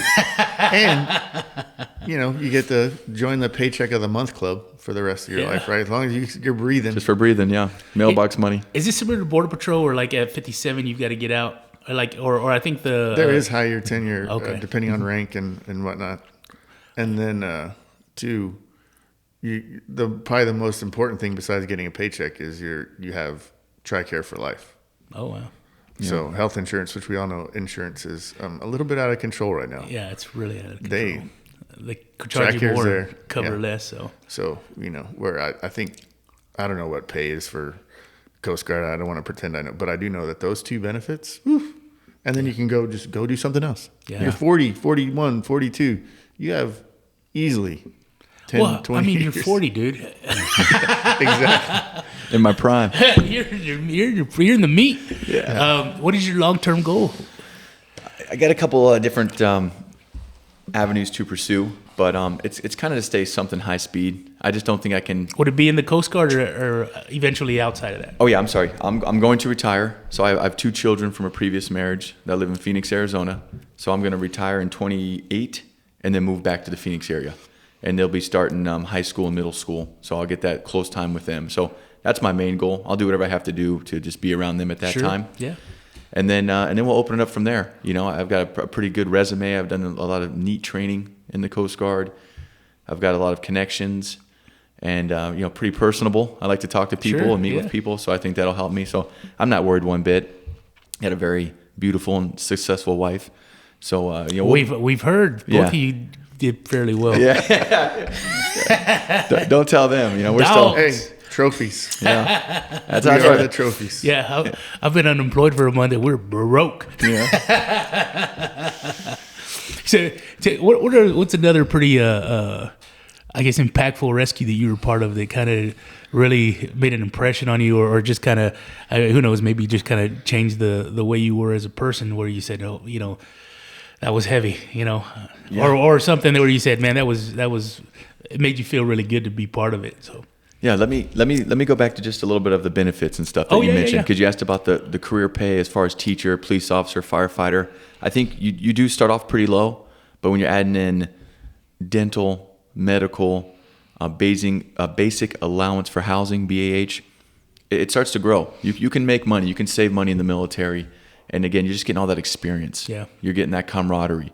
You're getting out of your shell. You're typically leaving your home state. So I just highly recommend it. The Coast Guard, Air Force would be my number 2, and they can flip-flop. And then every branch is great. You know, my stepfather, he's been around, I call him Dad my whole life, was Army. Okay. And best friend, Marines, right out of school. Brother-in-law, test pilot in the Air Force. My wife, his wife, Air Force, retired. So, I mean, I love every branch, don't get me wrong. But, you know, I'm Coast Guard's the one I'd pick, and the Air Force would be number 2. And I already did the Navy. So, yeah, I'll throw the Navy in there too, but it'd be number 3. You know what's awesome about those types of jobs and what you're in is I feel like when I graduated high school, I was, and maybe not just me, I'm sure a lot of kids, but you're immediately kicked out, right? Graduate high school, go work. And you're always seeking that camaraderie that you had in high school. You know, the closeness, your friends, seeing each other regularly, doing things together, being successful together, working through failure together. And now you're out of high school and you go get a job and you don't know anybody that you work with and you're starting all over. And it's interesting because when you do the things that you're doing or other folks, you know, other branches, you kind of jump back into that camaraderie thing, right? Mm-hmm. And one cool thing that really connects people is I've heard it before. It's I'm going to screw it up, but anyway, it's basically, you know, suffering together, right? Yeah. We're pursuing a goal and we're suffering together. Commiserate. Yeah, you know, and to be able to be part of a group that's part of the job, you know, and you get to meet really good people. You get to connect with them very well. You know, and you build these friendships that will probably last a lifetime. And it's like this kind of job, this kind of career is one of those things where you can find that right away, you know, because like I remember for me, I've always kind of been, I had a group of friends, but I always like doing my own thing. I like, you know, I like my alone time and all that good stuff. But, you know, after a while, it's like it's hard to find those connections because you don't, as an adult, unless you seek it, you don't really have to be in those situations where you're suffering in a group and participating in a group to kind of achieve a goal. You know, you might seek it in like intramural sports and stuff like that, but it's not the same.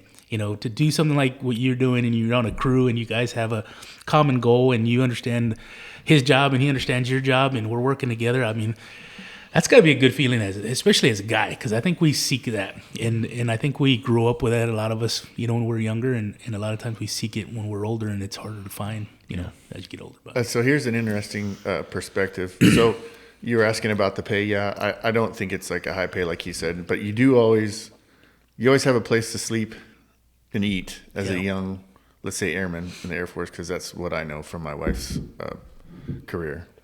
So no matter what, you're getting a paycheck. You have like base housing.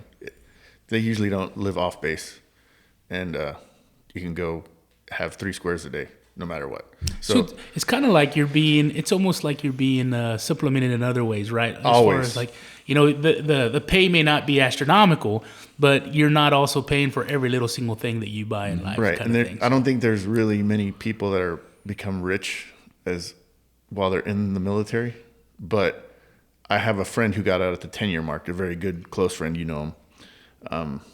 And he got out at the 10-year mark. Let's say, I think it was like 5 or 6 years ago.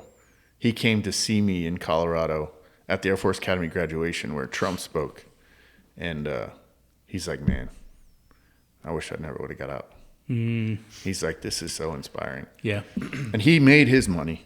And he was like, I should have stayed in. Because there's also the patriotic perspective. Sure. That everybody, well, a lot are kind of, they get, if not while they're going in, they eventually get there. Yeah. So it's pretty cool. You know what's funny is like we're always chasing a dollar, you know, all the time. And it's funny because as I've gotten older, it sounds terrible, but I get to the point where I'm like, yeah, I still need to make money and pay bills, but what's going to get me out of bed in the morning? You know, is it going to be getting up and sitting in a cubicle for 10 hours, or is it going to be jumping in a helicopter and, you know, diving out of it, you know, and jumping into the water and saving people? You know, it's kind of like, and I tell that to my nephews. I'm like, you know, money's great, but you've got to be able to get out of bed in the morning in 20 years. You know, it's like, what is gonna inspire you to do that? You know, and it's not drafting. And in the military too, it's a lot of people, like, his job is pretty unique as far as, like, this is what you train to do, this is what you are going to do. But common, I would say, military, you have your job. Like, my wife was communications, but they have things called additional duties. So suddenly you're going to become an expert. Yeah. So you're going to be voluntold, hey, we need somebody over here. We have a shortfall. We need you to become an expert. And basically everybody in the military typically is going to wear 3, 4, 5 different hats. And that might be at that one particular stint, which is a 2-year, 3-year, 4-year assignment. Then you go somewhere else and you're doing something else. Yeah.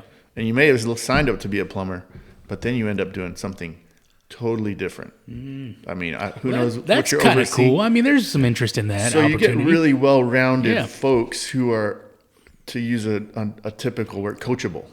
Yeah. So when they come out of the military and they're going to probably want a second job because there's still a lot of life left. I can't believe he's 40. I would want to hire one because they're going to have that I can learn. I learned 20 different jobs while I was in the military. Yeah. What's another one? Yours has got to be easy because that's all I'm going to do. And you know, it's funny because when I talk to people in general, we talk about, I like to refer to it as like your tools in your toolbox, right? And it's like, as long as you understand how people behave, how things work, how things function, you can pretty much come into any role after a while and learn it fairly quickly because you've acquired tools. You know, you've worked under stress, you've worked with a team, you've done things on your own, especially with what your job is. I mean, you're working on a team, but when you're in the water, you're by yourself. You know, so I mean, that's pretty awesome, man. That's pretty awesome. But yeah, tell us some more about your experiences. Okay, so I was stationed in Kodiak, Alaska, and you're part of a detachment there called ALPAT, Alaska Patrol, and you go out on the back of the cutters and they patrol the whole Bering Sea. And really that's protecting the waterways, right? So when you talk about going on the back, your helicopter's mounted on the back of this ship? We land on it, yeah. Oh, gotcha. Yep. Land on it, fold the blades, tuck it in their little garage, sail all around, you know, pull it back out, fly off, look for people fishing illegally, make sure, you know, if they've closed off this section, you can't be there anymore. You got all the crab out of that area. You got to go to a new section, that kind of thing. So we're talking like commercial fishing. Yeah. It's not Andre with a fishing pole out. No, it's like one of those Alaska shows, crabbing or okay. Deadliest Catch. Mass. We're in mass. Okay. Yeah. Deadliest Catch did a big series on that stuff, and we're looking for them and keeping them safe as well, right? So if we're already out there, we can help them. So two folds. When we went on our first Alaska deployment, I found out quickly when we land on the boat, first of all, their captain or their CO is in charge of us and kind of gets to say what we do, and that's not like at the air station.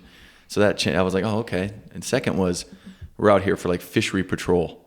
You know, I'm not here for search and rescue. You know, I want to fly around. I want to help someone when they need help, but not go board people, you know, not fly over them and ask them, you know, what are you fishing, query, how many people on board, that kind of thing. So just getting used to it. Again, still somewhat junior.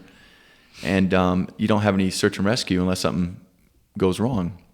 And this was just my first deployment. It was 2016, and just an awesome experience because you're flying around, Alaska.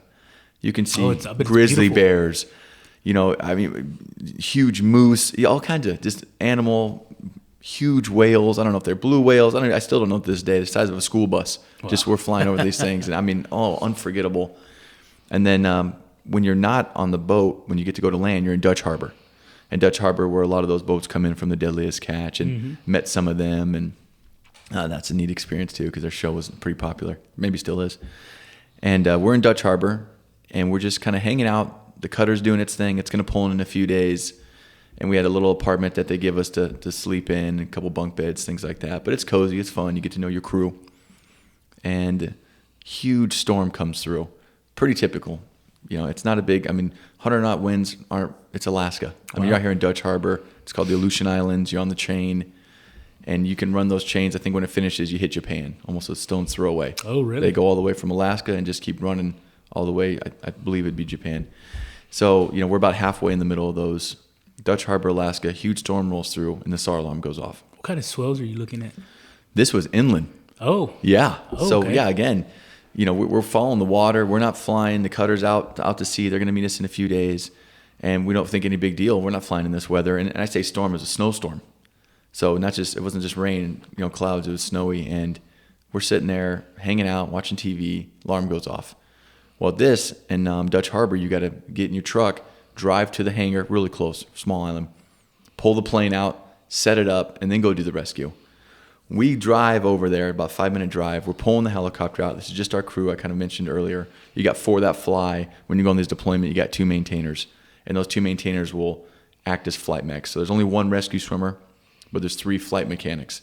And those guys will interchange. And there's 2 pilots. Just real quick, when you say flight mechanic, to the layman, I'm thinking like a guy who's working on a motor, working on an engine. Or he's also the guy controlling your basket and everything. Correct. Okay. Right. That's I wanted clarification, not for me, but for the listeners. Yeah. Okay. So, the flight. So I'm an AST, right? But then I become a rescue swimmer as part of the air crew.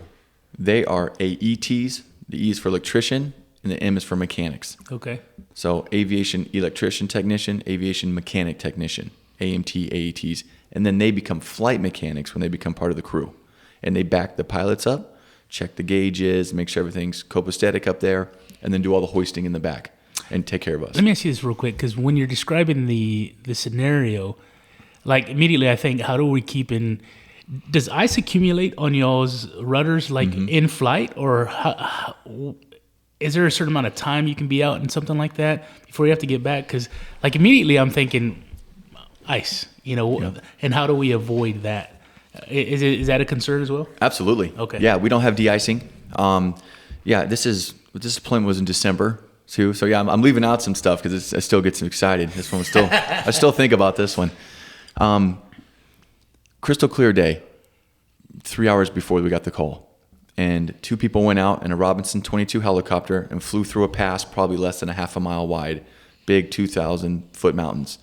And it's only about a 7-mile pass, and you get on the other side, and it's open again. And I think they were going hunting. So they flew through, went hunting, blue skies, came back, and they got whiteout conditions, snowy, can't see, crashed into the side of a mountain, about 2,000 feet up. What saved them was so much snow, they hit the mountain, fell sideways right into the snow. Didn't roll down this mountain or crash into it like, maybe seen in the movies. So they get out of it. They start the process of getting saved. They're not marching out of this thing. Already they're 2,000 feet up. There's a big lake there, and they're surrounded on both sides. They're going to have to, 5 miles through the snow, and they're having a bad day, which we didn't find out till later. So we get that call. Well, we saw the storm come through. You're just thinking, no one's out in this. These are professionals out there. Those Deadliest Catch, they're professionals. They know what they're doing. Sure. And people living out there, hunting out there, fishing out there, they really do know what they're doing. But, we all can get in tight spots. And that's what happened. So we get the call, helicopter crashed in the mountains during a whiteout condition where you can't see, fog, snow. We pull our helicopter out, we're lined up, and that's what we're seeing. I can't see the end of a runway. And I don't know, it's a smaller runway. I don't know if there's an average or anything, but let's say, it's 600 yards. I can't even see the end of that. It's snowing sideways. So I'm in the back of this helicopter, and we know 2 people have crashed, right? So if confirmed 2 people, we're going to go, right? We're always going to go. They used to say, you have to go out, you don't have to come back. So I'm like, well, we're going out. I'm in the back, I'm strapping in. Feels like the visibility is getting less and less. And in my head, I'm going, all right, we're going to fly in the mountains in a snowstorm, in a helicopter, to save a helicopter that just crashed in the mountains in a snowstorm. Who was likely probably an experienced type helicopter pilot who's sure kind of dealt with some of these conditions. And it's kind of crazy when you put it in that perspective. We're going to do exactly what he did, get in. But it's like getting in the water in the first place, right? Like you said, you don't think about it. It's just, if you think about everything that can go wrong, you wouldn't be in the business. Right. You wouldn't do it. No. Yeah. And that's exactly right. Trust my pilots. Cause again, I'm just a passenger until it's time to go to work. You know, I don't have a big responsibility in the helicopter once we take off in a 65. 60s, we get to run the radios a little bit. We're a little more involved. 65, you're just a passenger. So I just, in my head, do a good job. You know, That's all I'm thinking to my pilots. Hey, you know, they want to be safe as much as I do. We all have families and stuff. You know, do a good job, but let's go help these people.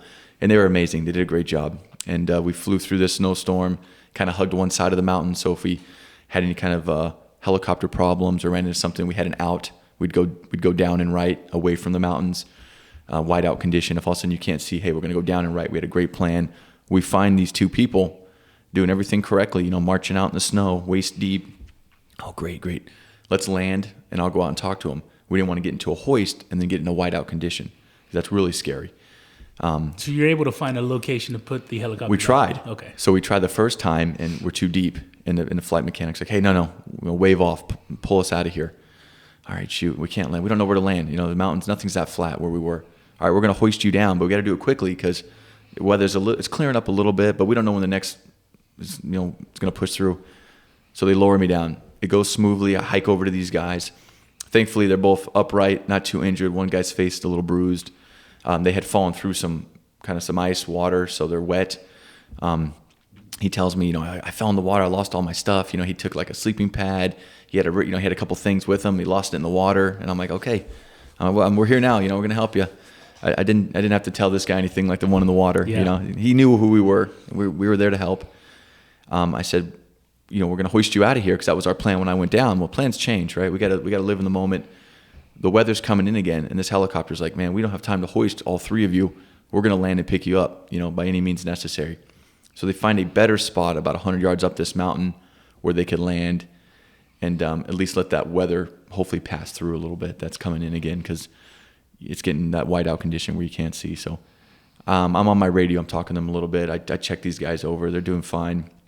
I think one's scared, and the pilot, now that he's alive, is upset. He just crashed his helicopter, right? He probably owns it, or he doesn't own it. Even worse, he's worried, you know, what the boss is going to think.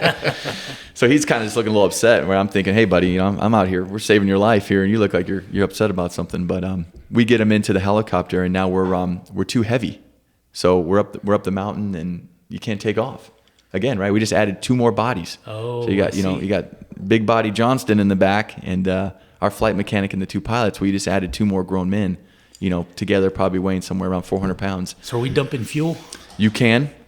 We try not to, right, for the environment and stuff. And in this case, we wanted the environment. So just out of curiosity, why, if that's seems like an issue, why not just have more 60s? Yeah, great. I'm just curious. Like, what is it? Just a money thing, a budget thing? Funding? We can't land on the back of the cutter we're on in a 60. They're too large. Okay. So that's it. Now the Navy has where you fold the blades, fold the tail. So that's a possibility, and we are going that route. In fact, as we sit here and speak today, the ALPAT mission in Kodiak is 60s. Okay. Because we have larger frame cutters now that they can land on. Gotcha. And we can fold the tail and the blades. A whole lot more sense. Yeah. No, we didn't have it. Exactly. I'm saying the same thing.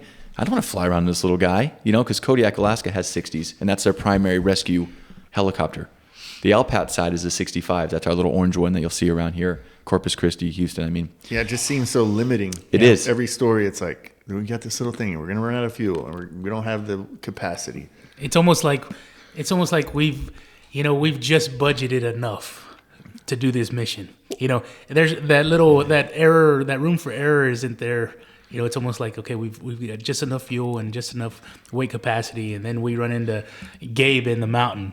So, Hey. Well, I'm thinking like, being a big fisherman, I don't think I've ever gone fishing by myself in a boat. It's like me and usually three other buddies, and it's like, sorry, two of y'all can't come back. Now you see why I don't go with you. And we have had to stay on scene before and do multiple trips, you know, because of the. So they leave you on site? They can, yeah. Okay. They'll leave us on site, and typically that's just to keep everyone calm and cool, you know. And I'm not gonna go back if you're stuck, right? That's not the job. I'll be in danger, you know, before I leave you back. And they gotta come back for you. That's right. Popped in my head was, in that situation in the snow where your mechanic was like, we can't land, we're too deep. Is the helicopter traditionally outfit with like the small like, I don't know what to call them, like sled type legs, or do they have in Alaska like more of a inflated or canoe type? Skeds. Yeah, I think Okay. I think the skeds that you're referring to, we have them. I don't think we're even using them anymore. They had messed with that a little bit, but you have to attach them before you leave. Yeah, okay. So it wasn't rigged up or nobody was using. Okay, because I know like in Alaska, going on a journey up there, checking out wildlife and those things, the planes there, the like smaller passenger planes have these huge tires. Yeah. You can land them, in a pasture down in South Texas. Yep. I mean, you might hit a mosquito. It's almost like those friggin' tires that you see on the carts down here for the beach, right? They're just overinflated, Yes, big exactly. balloon type. Yep. Yeah, so I was just curious there on the helicopter and how it was outfitted.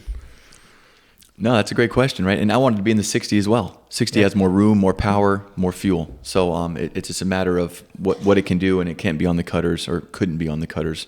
And it's one of those things like, yeah, you use what you have. And our tool's a 65, and we're there. So we're sitting on the side of this mountain and just burned down a little bit. Just had to go. Didn't have to defuel this time or jettison. Let me ask you this. I hate to interrupt you, but I'm just thinking in my brain, how do you know you're too heavy? Oh, they got the gauges up front. So It's a scale. They put in our weights. They look at the fuel. Oh, okay. Yeah, as so the you fuel. ask people their weight. Yeah, So oh, it's yeah. important for Gabe to give you an accurate. Absolutely. Okay. Yeah. So And if I tell you 230, we're probably crashing. And it's funny because he's like, why do I need to know this stupid math? I don't need this math. It seems like anywhere you run in life, it's like, Yeah. oh, well, you need to figure that out. Well, hang on. Let's be honest. We need simple math.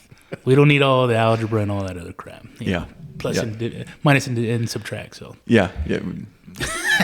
I got So- the simple stuff down. The other stuff. so you've got to get everybody's accurate weight. You give it up to the pilot. Pilot runs the numbers and says we're too heavy. Yep. And that's any flight we take off on. Okay. We do a weight and balance check. So what kind of gear are we taking? All our gear is weighed. Oh, Our rescue devices are typically 45 pounds. Our pump's 110. So are we taking a pump for a sinking vessel? You got to add, it's 110. So we may have to defuel a little bit before we take off. In these scenarios, life and death, we just get there and then we Okay. figure it out. I got personal concerns now. Okay. So when you guys leave, how much weight are y'all looking at? Like you got to say, okay, we're leaving to be What's your able to. cap? Yeah, what's your cap? You're gonna say, okay, we can bring we can put 500 pounds on this. What is y'all's number? Because I need to know what I got to get down to. Oh my gosh. Well, There's one guy out here and we can't bring him back. That's my concern. no, typically for hoisting, we like to be under 9,200 pounds. Okay. When we take off from the air station, we have to be under 9,480. So Okay. from 9,480, we take off. We want to be under, 9,200. At about 8,900, we're feeling pretty strong.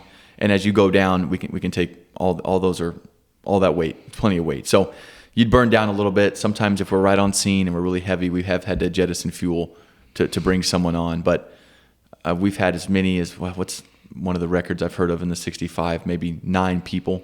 Okay. 9 smaller individuals. I mean, you're hundreds of pounds. Okay. So yeah, you're going to get saved. He says hundreds of pounds like that's a lot. Well, it's Hey, not thousands. I can't There's get hundreds of pounds across his table from me, so that's why I'm trying to narrow this down Yeah. before I go fishing with Andre. Yeah, no, we'd take you too, no problem. Okay. I'd be able to come up also. If it's right, if we got there on scene, so if we left, we get to Galveston, let's say it takes about 15 minutes to fly from our air station. And if we got right on scene, you guys are just 5 miles off, so 15 minutes, add another 5, we circle around, we get our plan, I swim over to you guys. I get on the boat, I'm like, man, you guys, middle linebackers, right? You guys got some muscle, you got some nose tackle. Come on, give yourself some credit. I'd report back on my radio and say, hey, this is what's, this is what I'm sending up to you, and we do it one at a time. At that point, I'd put you in the baskets, and then they can kind of, do the math up front and calculate and burn off some fuel, or just radio down to me and say, hey, you need to hang out with this one for a few more minutes, or, but they're so good at that. I mean, we work that out on the way there. Like that's never someone in who should be concerned of that, who's in trouble. We're working all that out. We're going to get you out of there one way or another. Let me tell you something. If I ever have to call in for a Coast Guard, it's important to give you accurate counts and head counts and all that other stuff situation. But we're giving them weights too, man, because I don't want them leaving and going, man, we should have left 90 more pounds back at the station. So we're putting in weights. So going back to your stories, rescue stories, I remember a kind of comical, I don't know if it can be considered comical, but a lighter-hearted story where a lady had some Italian wine or something. She was. Well, I don't even feel like we let him get through this one yet. Yeah, you're right. All right, we'll go to that. We will go to the wine. Limoncello. That's what it is. That's a good one. Okay, well, yeah, we'll just wrap this one up. We got I'm down. sorry, man. No worries, no I just got worries. fat guy concerns, but go ahead. We're gonna save you. You hang out with me for a little bit. I'm feeling a little more comfortable. Just don't let it be you and Big Perm. Yeah, me and Big Lewis, Worm. we're waiting on a couple of cutters at that point. We got to call him the C-130, but we'll get you out, baby. We'll get you out. We got down to a flying weight, and then we just kind of were timing the weather, and we're like, hey, this is as clear as we think it's going to get, and pilots take off, fly the 4 miles out. Right, I said it was about 7 miles all the way through. I think we were somewhere in the middle. Land, take these two to the hospital. Like EMS comes out and they take them again. See you later. Get back to our apartment. Two things that were pretty unique. One, we discussed the story a little bit, but then we go back to playing Settlers of Catan. That's a new game I learned on this deployment. But I'm just thinking about everything we went through, and now we're playing a board game again. And some of the more experienced guys, another day, whatever. And I'm just like, wow, that's cool. The second thing, within about an hour, crystal clear blue skies. The whole thing pushed through probably within a few hours. Really? But like I said, one of those guys fell in the water, hypothermia. You don't have that time. You don't wait for the clear weather. You don't know when it's coming. Yeah. That's not in our hands. So it was just like, wow. I mean, butterflies, just blue, beautiful Alaska day. 4 hours after, we almost had two people that, didn't get to go home. So that's that strong mentality you guys build, to be able to say, it's a, not to be sarcastic, but it's a hell on earth situation, and literally an hour later, it's the best conditions that you could ask for. But I mean, at the same time, that's part of your training and your skill set is to be able to say, hey, this isn't ideal, but this is what we're here for. We're here for the situations that are not ideal. So that's right. That's impressive, man. Yeah, that was a good one. So what is this wine story? Well, hang on. Just go back to the whole pilot and how we were talking about. We're about to go into the situation that they just failed at, right? There's always this saying about you always want a military pilot on your commercial flight because they are the best. Yeah. Because they're always in situations and they train the most. Yeah, hands down. And it's more like for us Southern rednecks, it's like, hold my beer. Yeah. Watch me do this. It's amazing because like if you're what you're exposed to the most, you get really good at. And it's funny because like there's some people that are naturally more athletic. There are people who are naturally mentally stronger, but if you can get reps in something and you can do it regularly, man, and there's a lot of people that could do that. They just need that experience. And so being in the military and being in the Coast Guard and doing all these things, if me and Andre went and said, hey, I want to be a helicopter pilot, and we go to Seguin, the training, but we're going to learn the nuts and bolts and all that other good stuff, but we're not going to be exposed to the chaos that you guys get exposed to, and when Andre shows up with his helicopter pilot license or one of your guys does, there's a big difference. Tracy offered once to hey, let's go get our private. I was like, nope. I refuse to put myself in that situation for those. I'm not going to have enough training to like, hey, Gabe, let's go for a ride in my plane, and I'll just put us in the side of a mountain. Yeah, I would go. No way. Depending on the weight limit, though. No thanks. No way. We're going to call this And there's also a reason when you fly outside of the U.S., or in my experience, let's say South America, and when the planes land, the passengers clap. Because, like, woo. We landed safely, because I've been on some rough ones where they just slam down. Yeah. Our guys usually just nice and smooth. We'd gone to Tulsa for some work, and this is just my plane experience. Coming back into Corpus, and we hit some turbulence, and I don't typically fly. I'm deathly afraid of heights. I won't even go over the New Harbor Bridge. But we were coming back from, I think we had flown from Tulsa to Houston, Corpus. We're coming into Corpus. And I just remember there being a lot of turbulence. And then all of a sudden, it felt like the plane dropped 10 or 15 feet, just straight down. And it dropped, everybody freaked out. And literally 3 or 4, maybe 5 seconds later, you feel the wheels touch. And I looked at my buddy who I was flying with, and I said, dude, did we just drop like right before we landed? And he's like, man, I think so. And I was thinking, we weren't even in the air when we dropped. We were down really low. But again, I'm not looking out the window. I got everything closed, and I'm holding on the seat in front of me. But, you know, everybody clapped when that happened, you know. But it's like the set of balls on that guy, you know, flying that plane, you know. It's a different animal, man. Different animal. But yes, the wine. This one's fun too.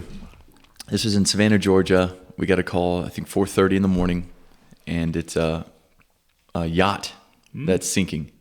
And for you know, for geographical locations, when you're in Georgia and you start hitting the Carolinas, right, it branches back out. Georgia kind of sucks in after Florida, and the land kind of comes back out. So they're 80 miles off of, I think, North Carolina, but we had to do kind of a triangle to get there. So it's a big deal. They're far just from us compared to where they are. Isn't What is a triangle? too concerned, right?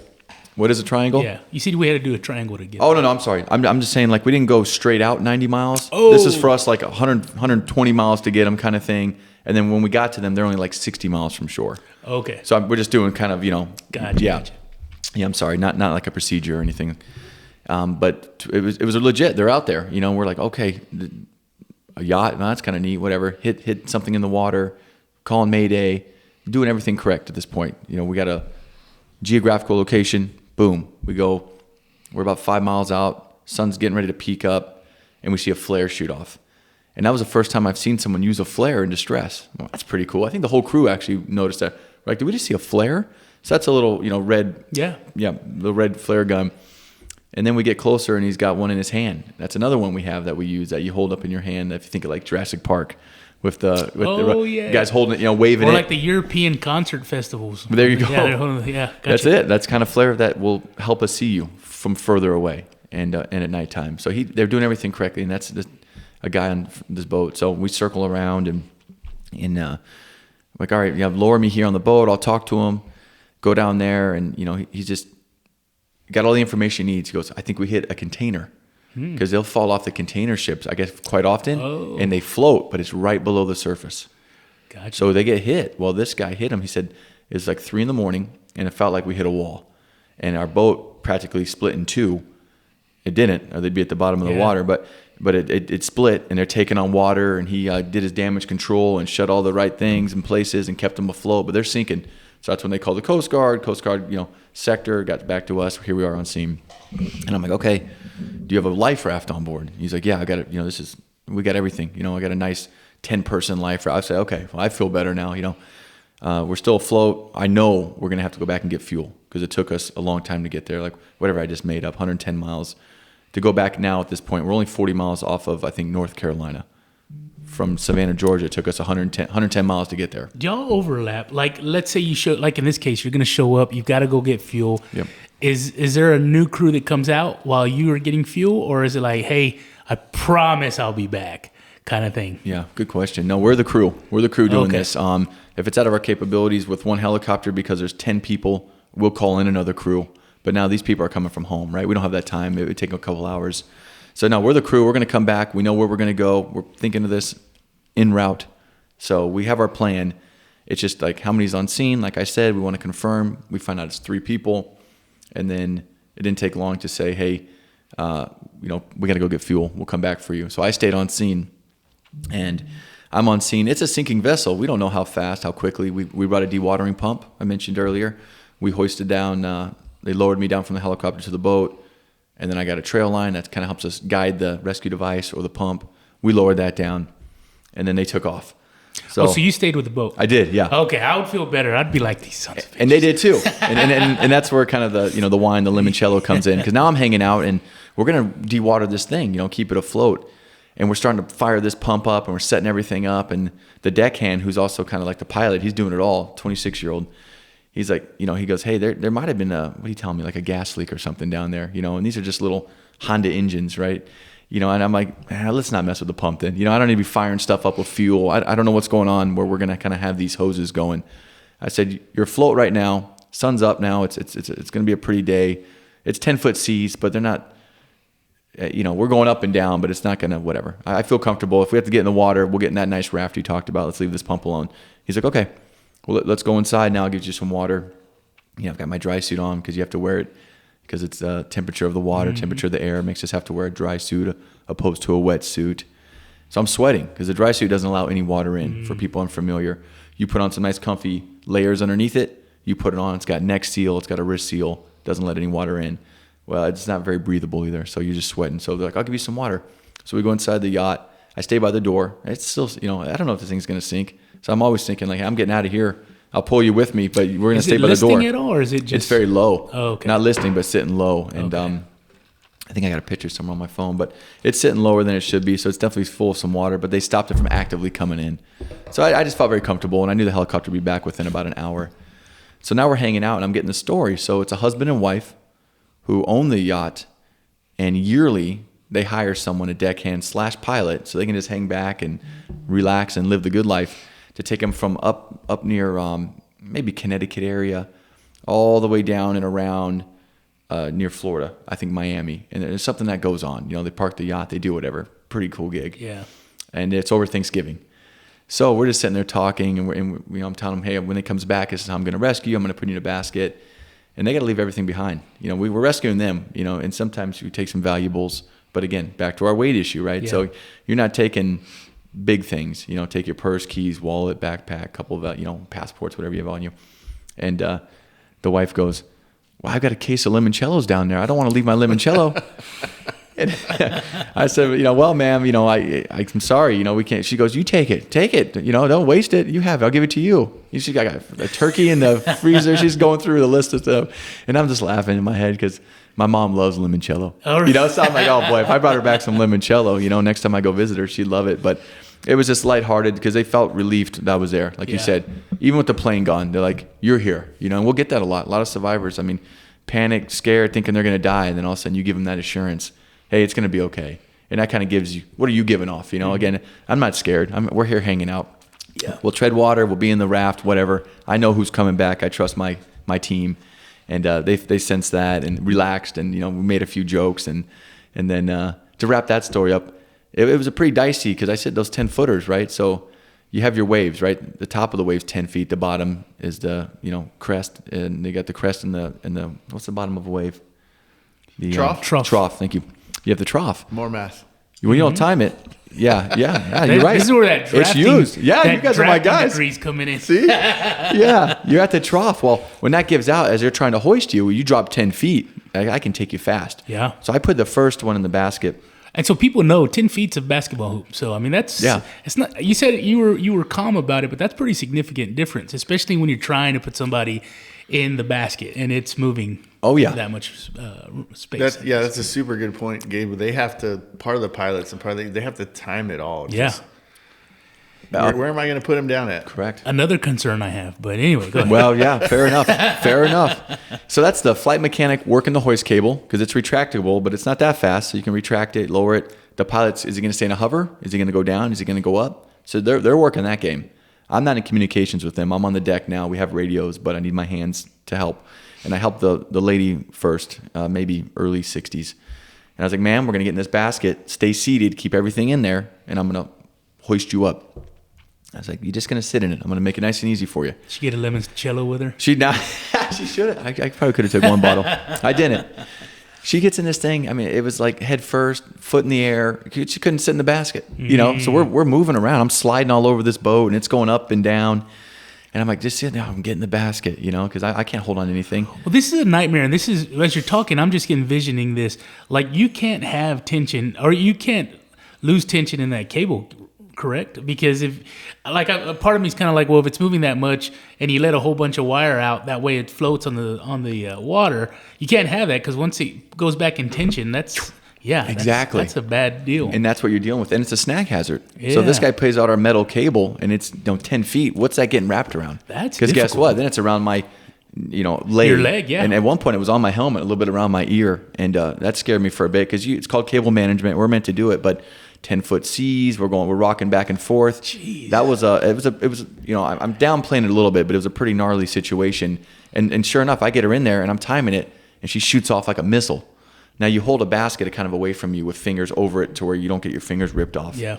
And sure enough, if your chin's over it too, boy, that would have been a bad day. So I was doing everything correctly, thankfully, because she shot off those, 10 plus feet fast. And I'm thinking, holy cow. So now I'm ready, and I get the next guy, which is the older gentleman, her husband, and I'm ready for it. But same kind of thing, shoots off pretty fast, but I grab the trail line and I do, okay.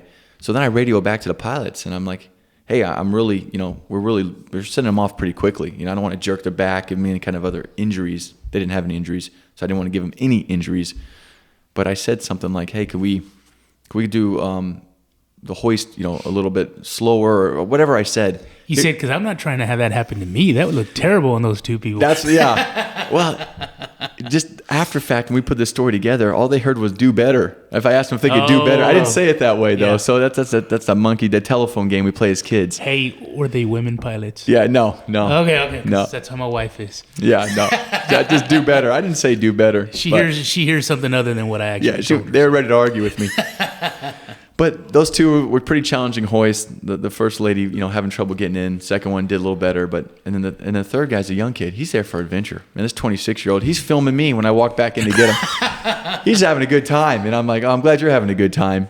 So for that young, he seemed sharp too, because he seems like he was doing all the right things. He did all the right things. Very sharp. I talked to him. He had, the summer before, backpacked across Europe, rode a motorcycle across Europe. Just smart, adventure-seeking guy. Yeah, real cool guy. So he's like, it's my turn. I'm like, yeah, it's your turn.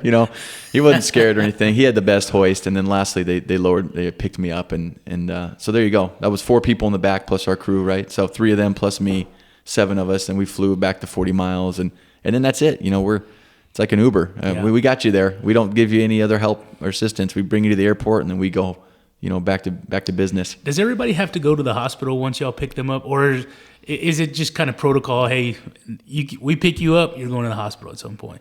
Or like these folks, they were in great condition. Can they just go home? No injuries, you go to the airport. Okay. Injuries, hospital. Okay. Yeah, those are kind of the 2 places. Occasionally back to the air station. It's just what's convenient. What do we have enough fuel for? This one was to the airport, and then you just arrange where you're going from there. We shake your hand, and then we fly back and start standing the mission for the next call. Sounds like she was probably going to the liquor store. She was upset about that limoncello. Yeah, that's what it sounds like. She let you. And if she's going ass over tea kettle into the basket, she may have been in the limoncello. What's funny is you're talking about having to stay back with these folks, and they sound like they were, a good time for the most part. But I don't know how long it takes them to fly back and get back to you, but if you had people who were more maybe if you just had people who were more frightful, you could kind of put them at ease. But I'd imagine there's a time where it's like you get that awkward silence, and it's like boat's going down, they're coming back. It's like because once you go through all your protocol, hey, this is what we're gonna do. This is the process. When they get here, we're gonna do this, that, and the other. And then there's 15 minutes of us going, I promise you, they're coming back. Yeah. No, we did have a second of that where, I just kind of made light of it and stuff. But, they are thinking that because they don't know the procedure. So also your helicopter just flew away. Yeah. Yeah, you're a great guy, but, unless you're swimming us on your back, we still want that helicopter to come back. So I assured them, I made up a few things too. Oh, no, I'm tracking it on my watch. They're coming back, whatever to keep them relaxed. But she's got a Timex just like mine. Yeah, it's like the little brother. Like, here's your controller that's not connected. To keep them busy. Make something up. Yeah. It's just one of those things where for you guys who are highly trained, and this is something that you guys are exposed to quite a bit. And granted, yes, if you own a yacht, you're on the water quite a bit. But I'd imagine when it's going down. And I'd hate to imagine this, but I'd imagine when it's going down, there's this, your mind starts racing. At some point I'm going to be in the water. How long am I going to be in the water for? What's in the water?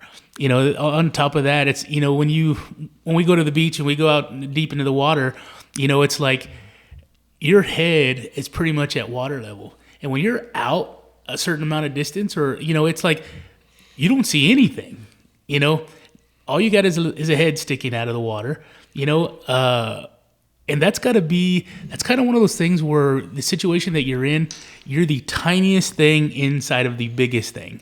And that's got to be scary for some folks. I mean, I would imagine that would freak me out.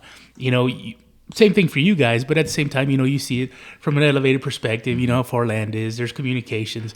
But for somebody who's in dire straits like that, where your boat's sinking, I mean, that's got to be the scariest.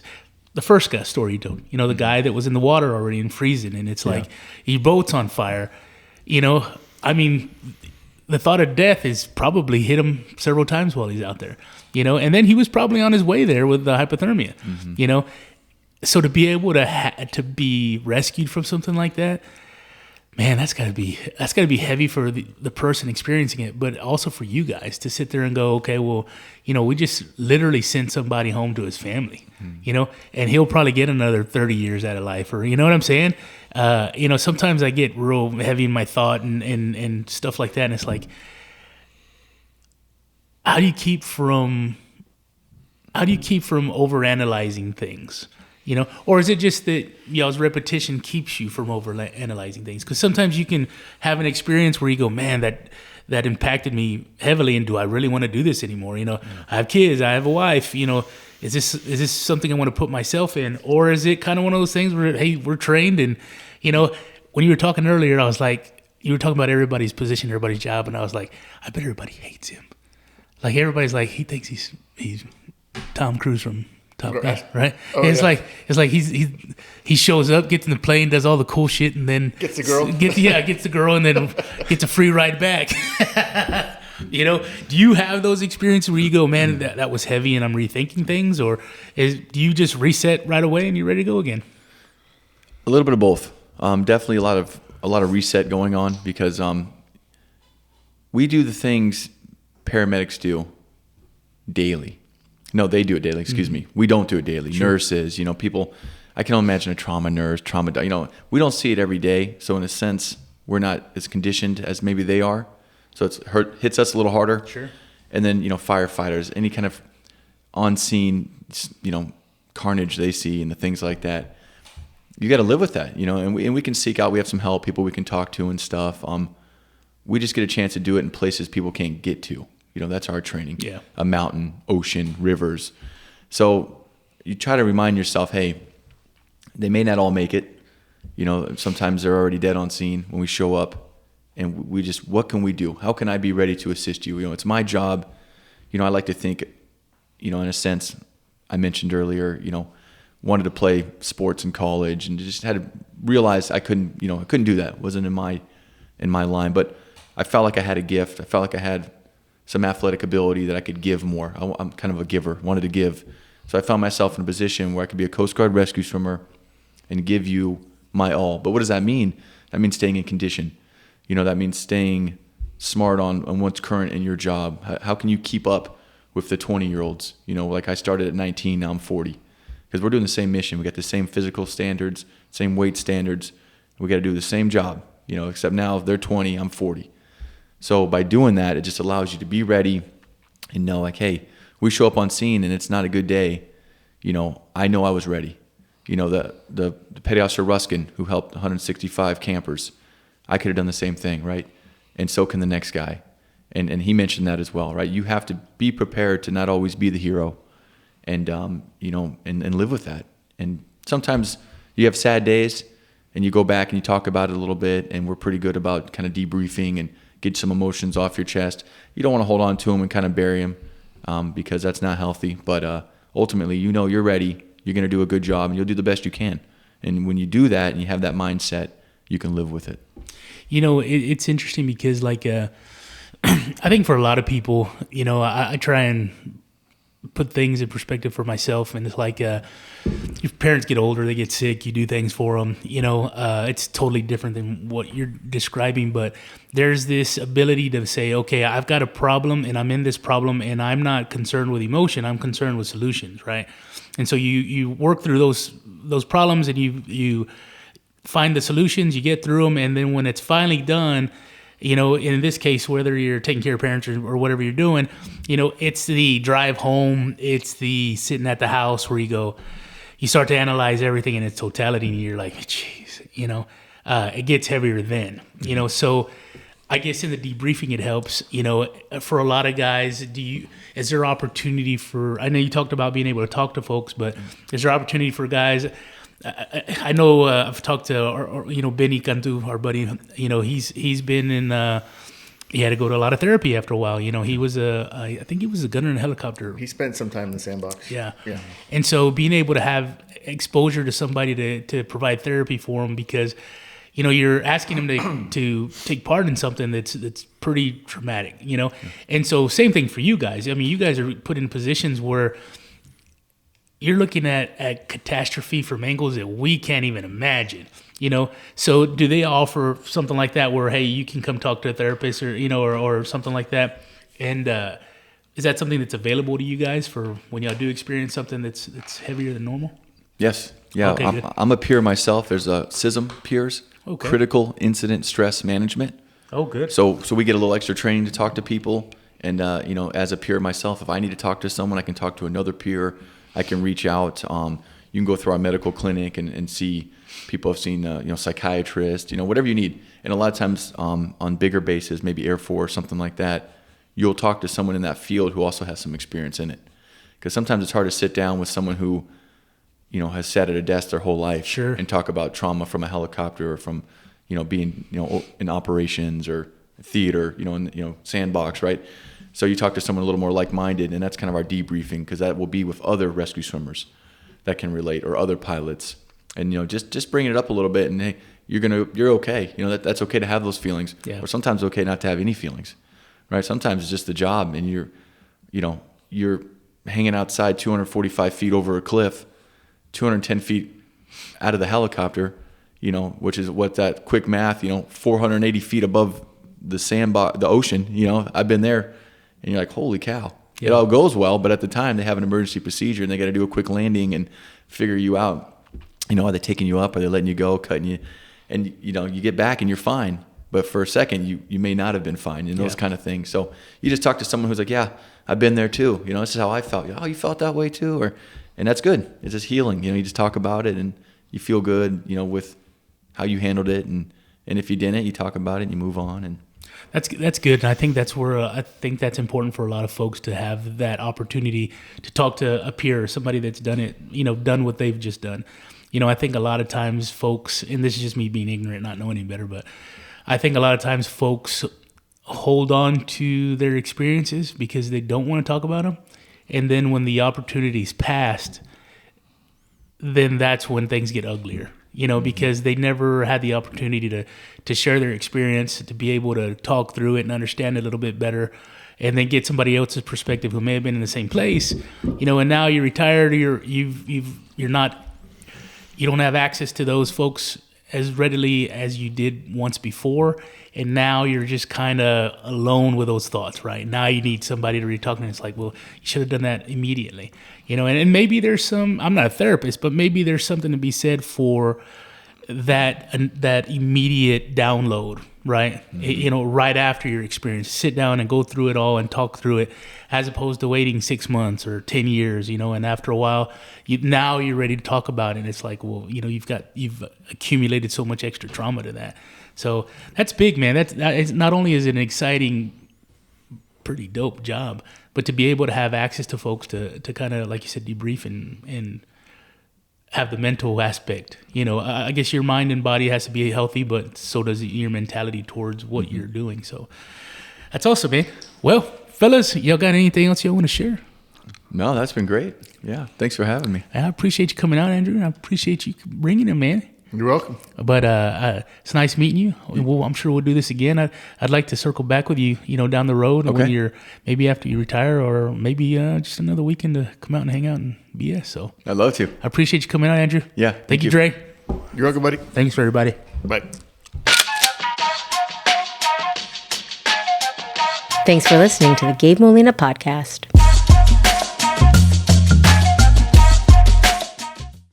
Yo, Barry.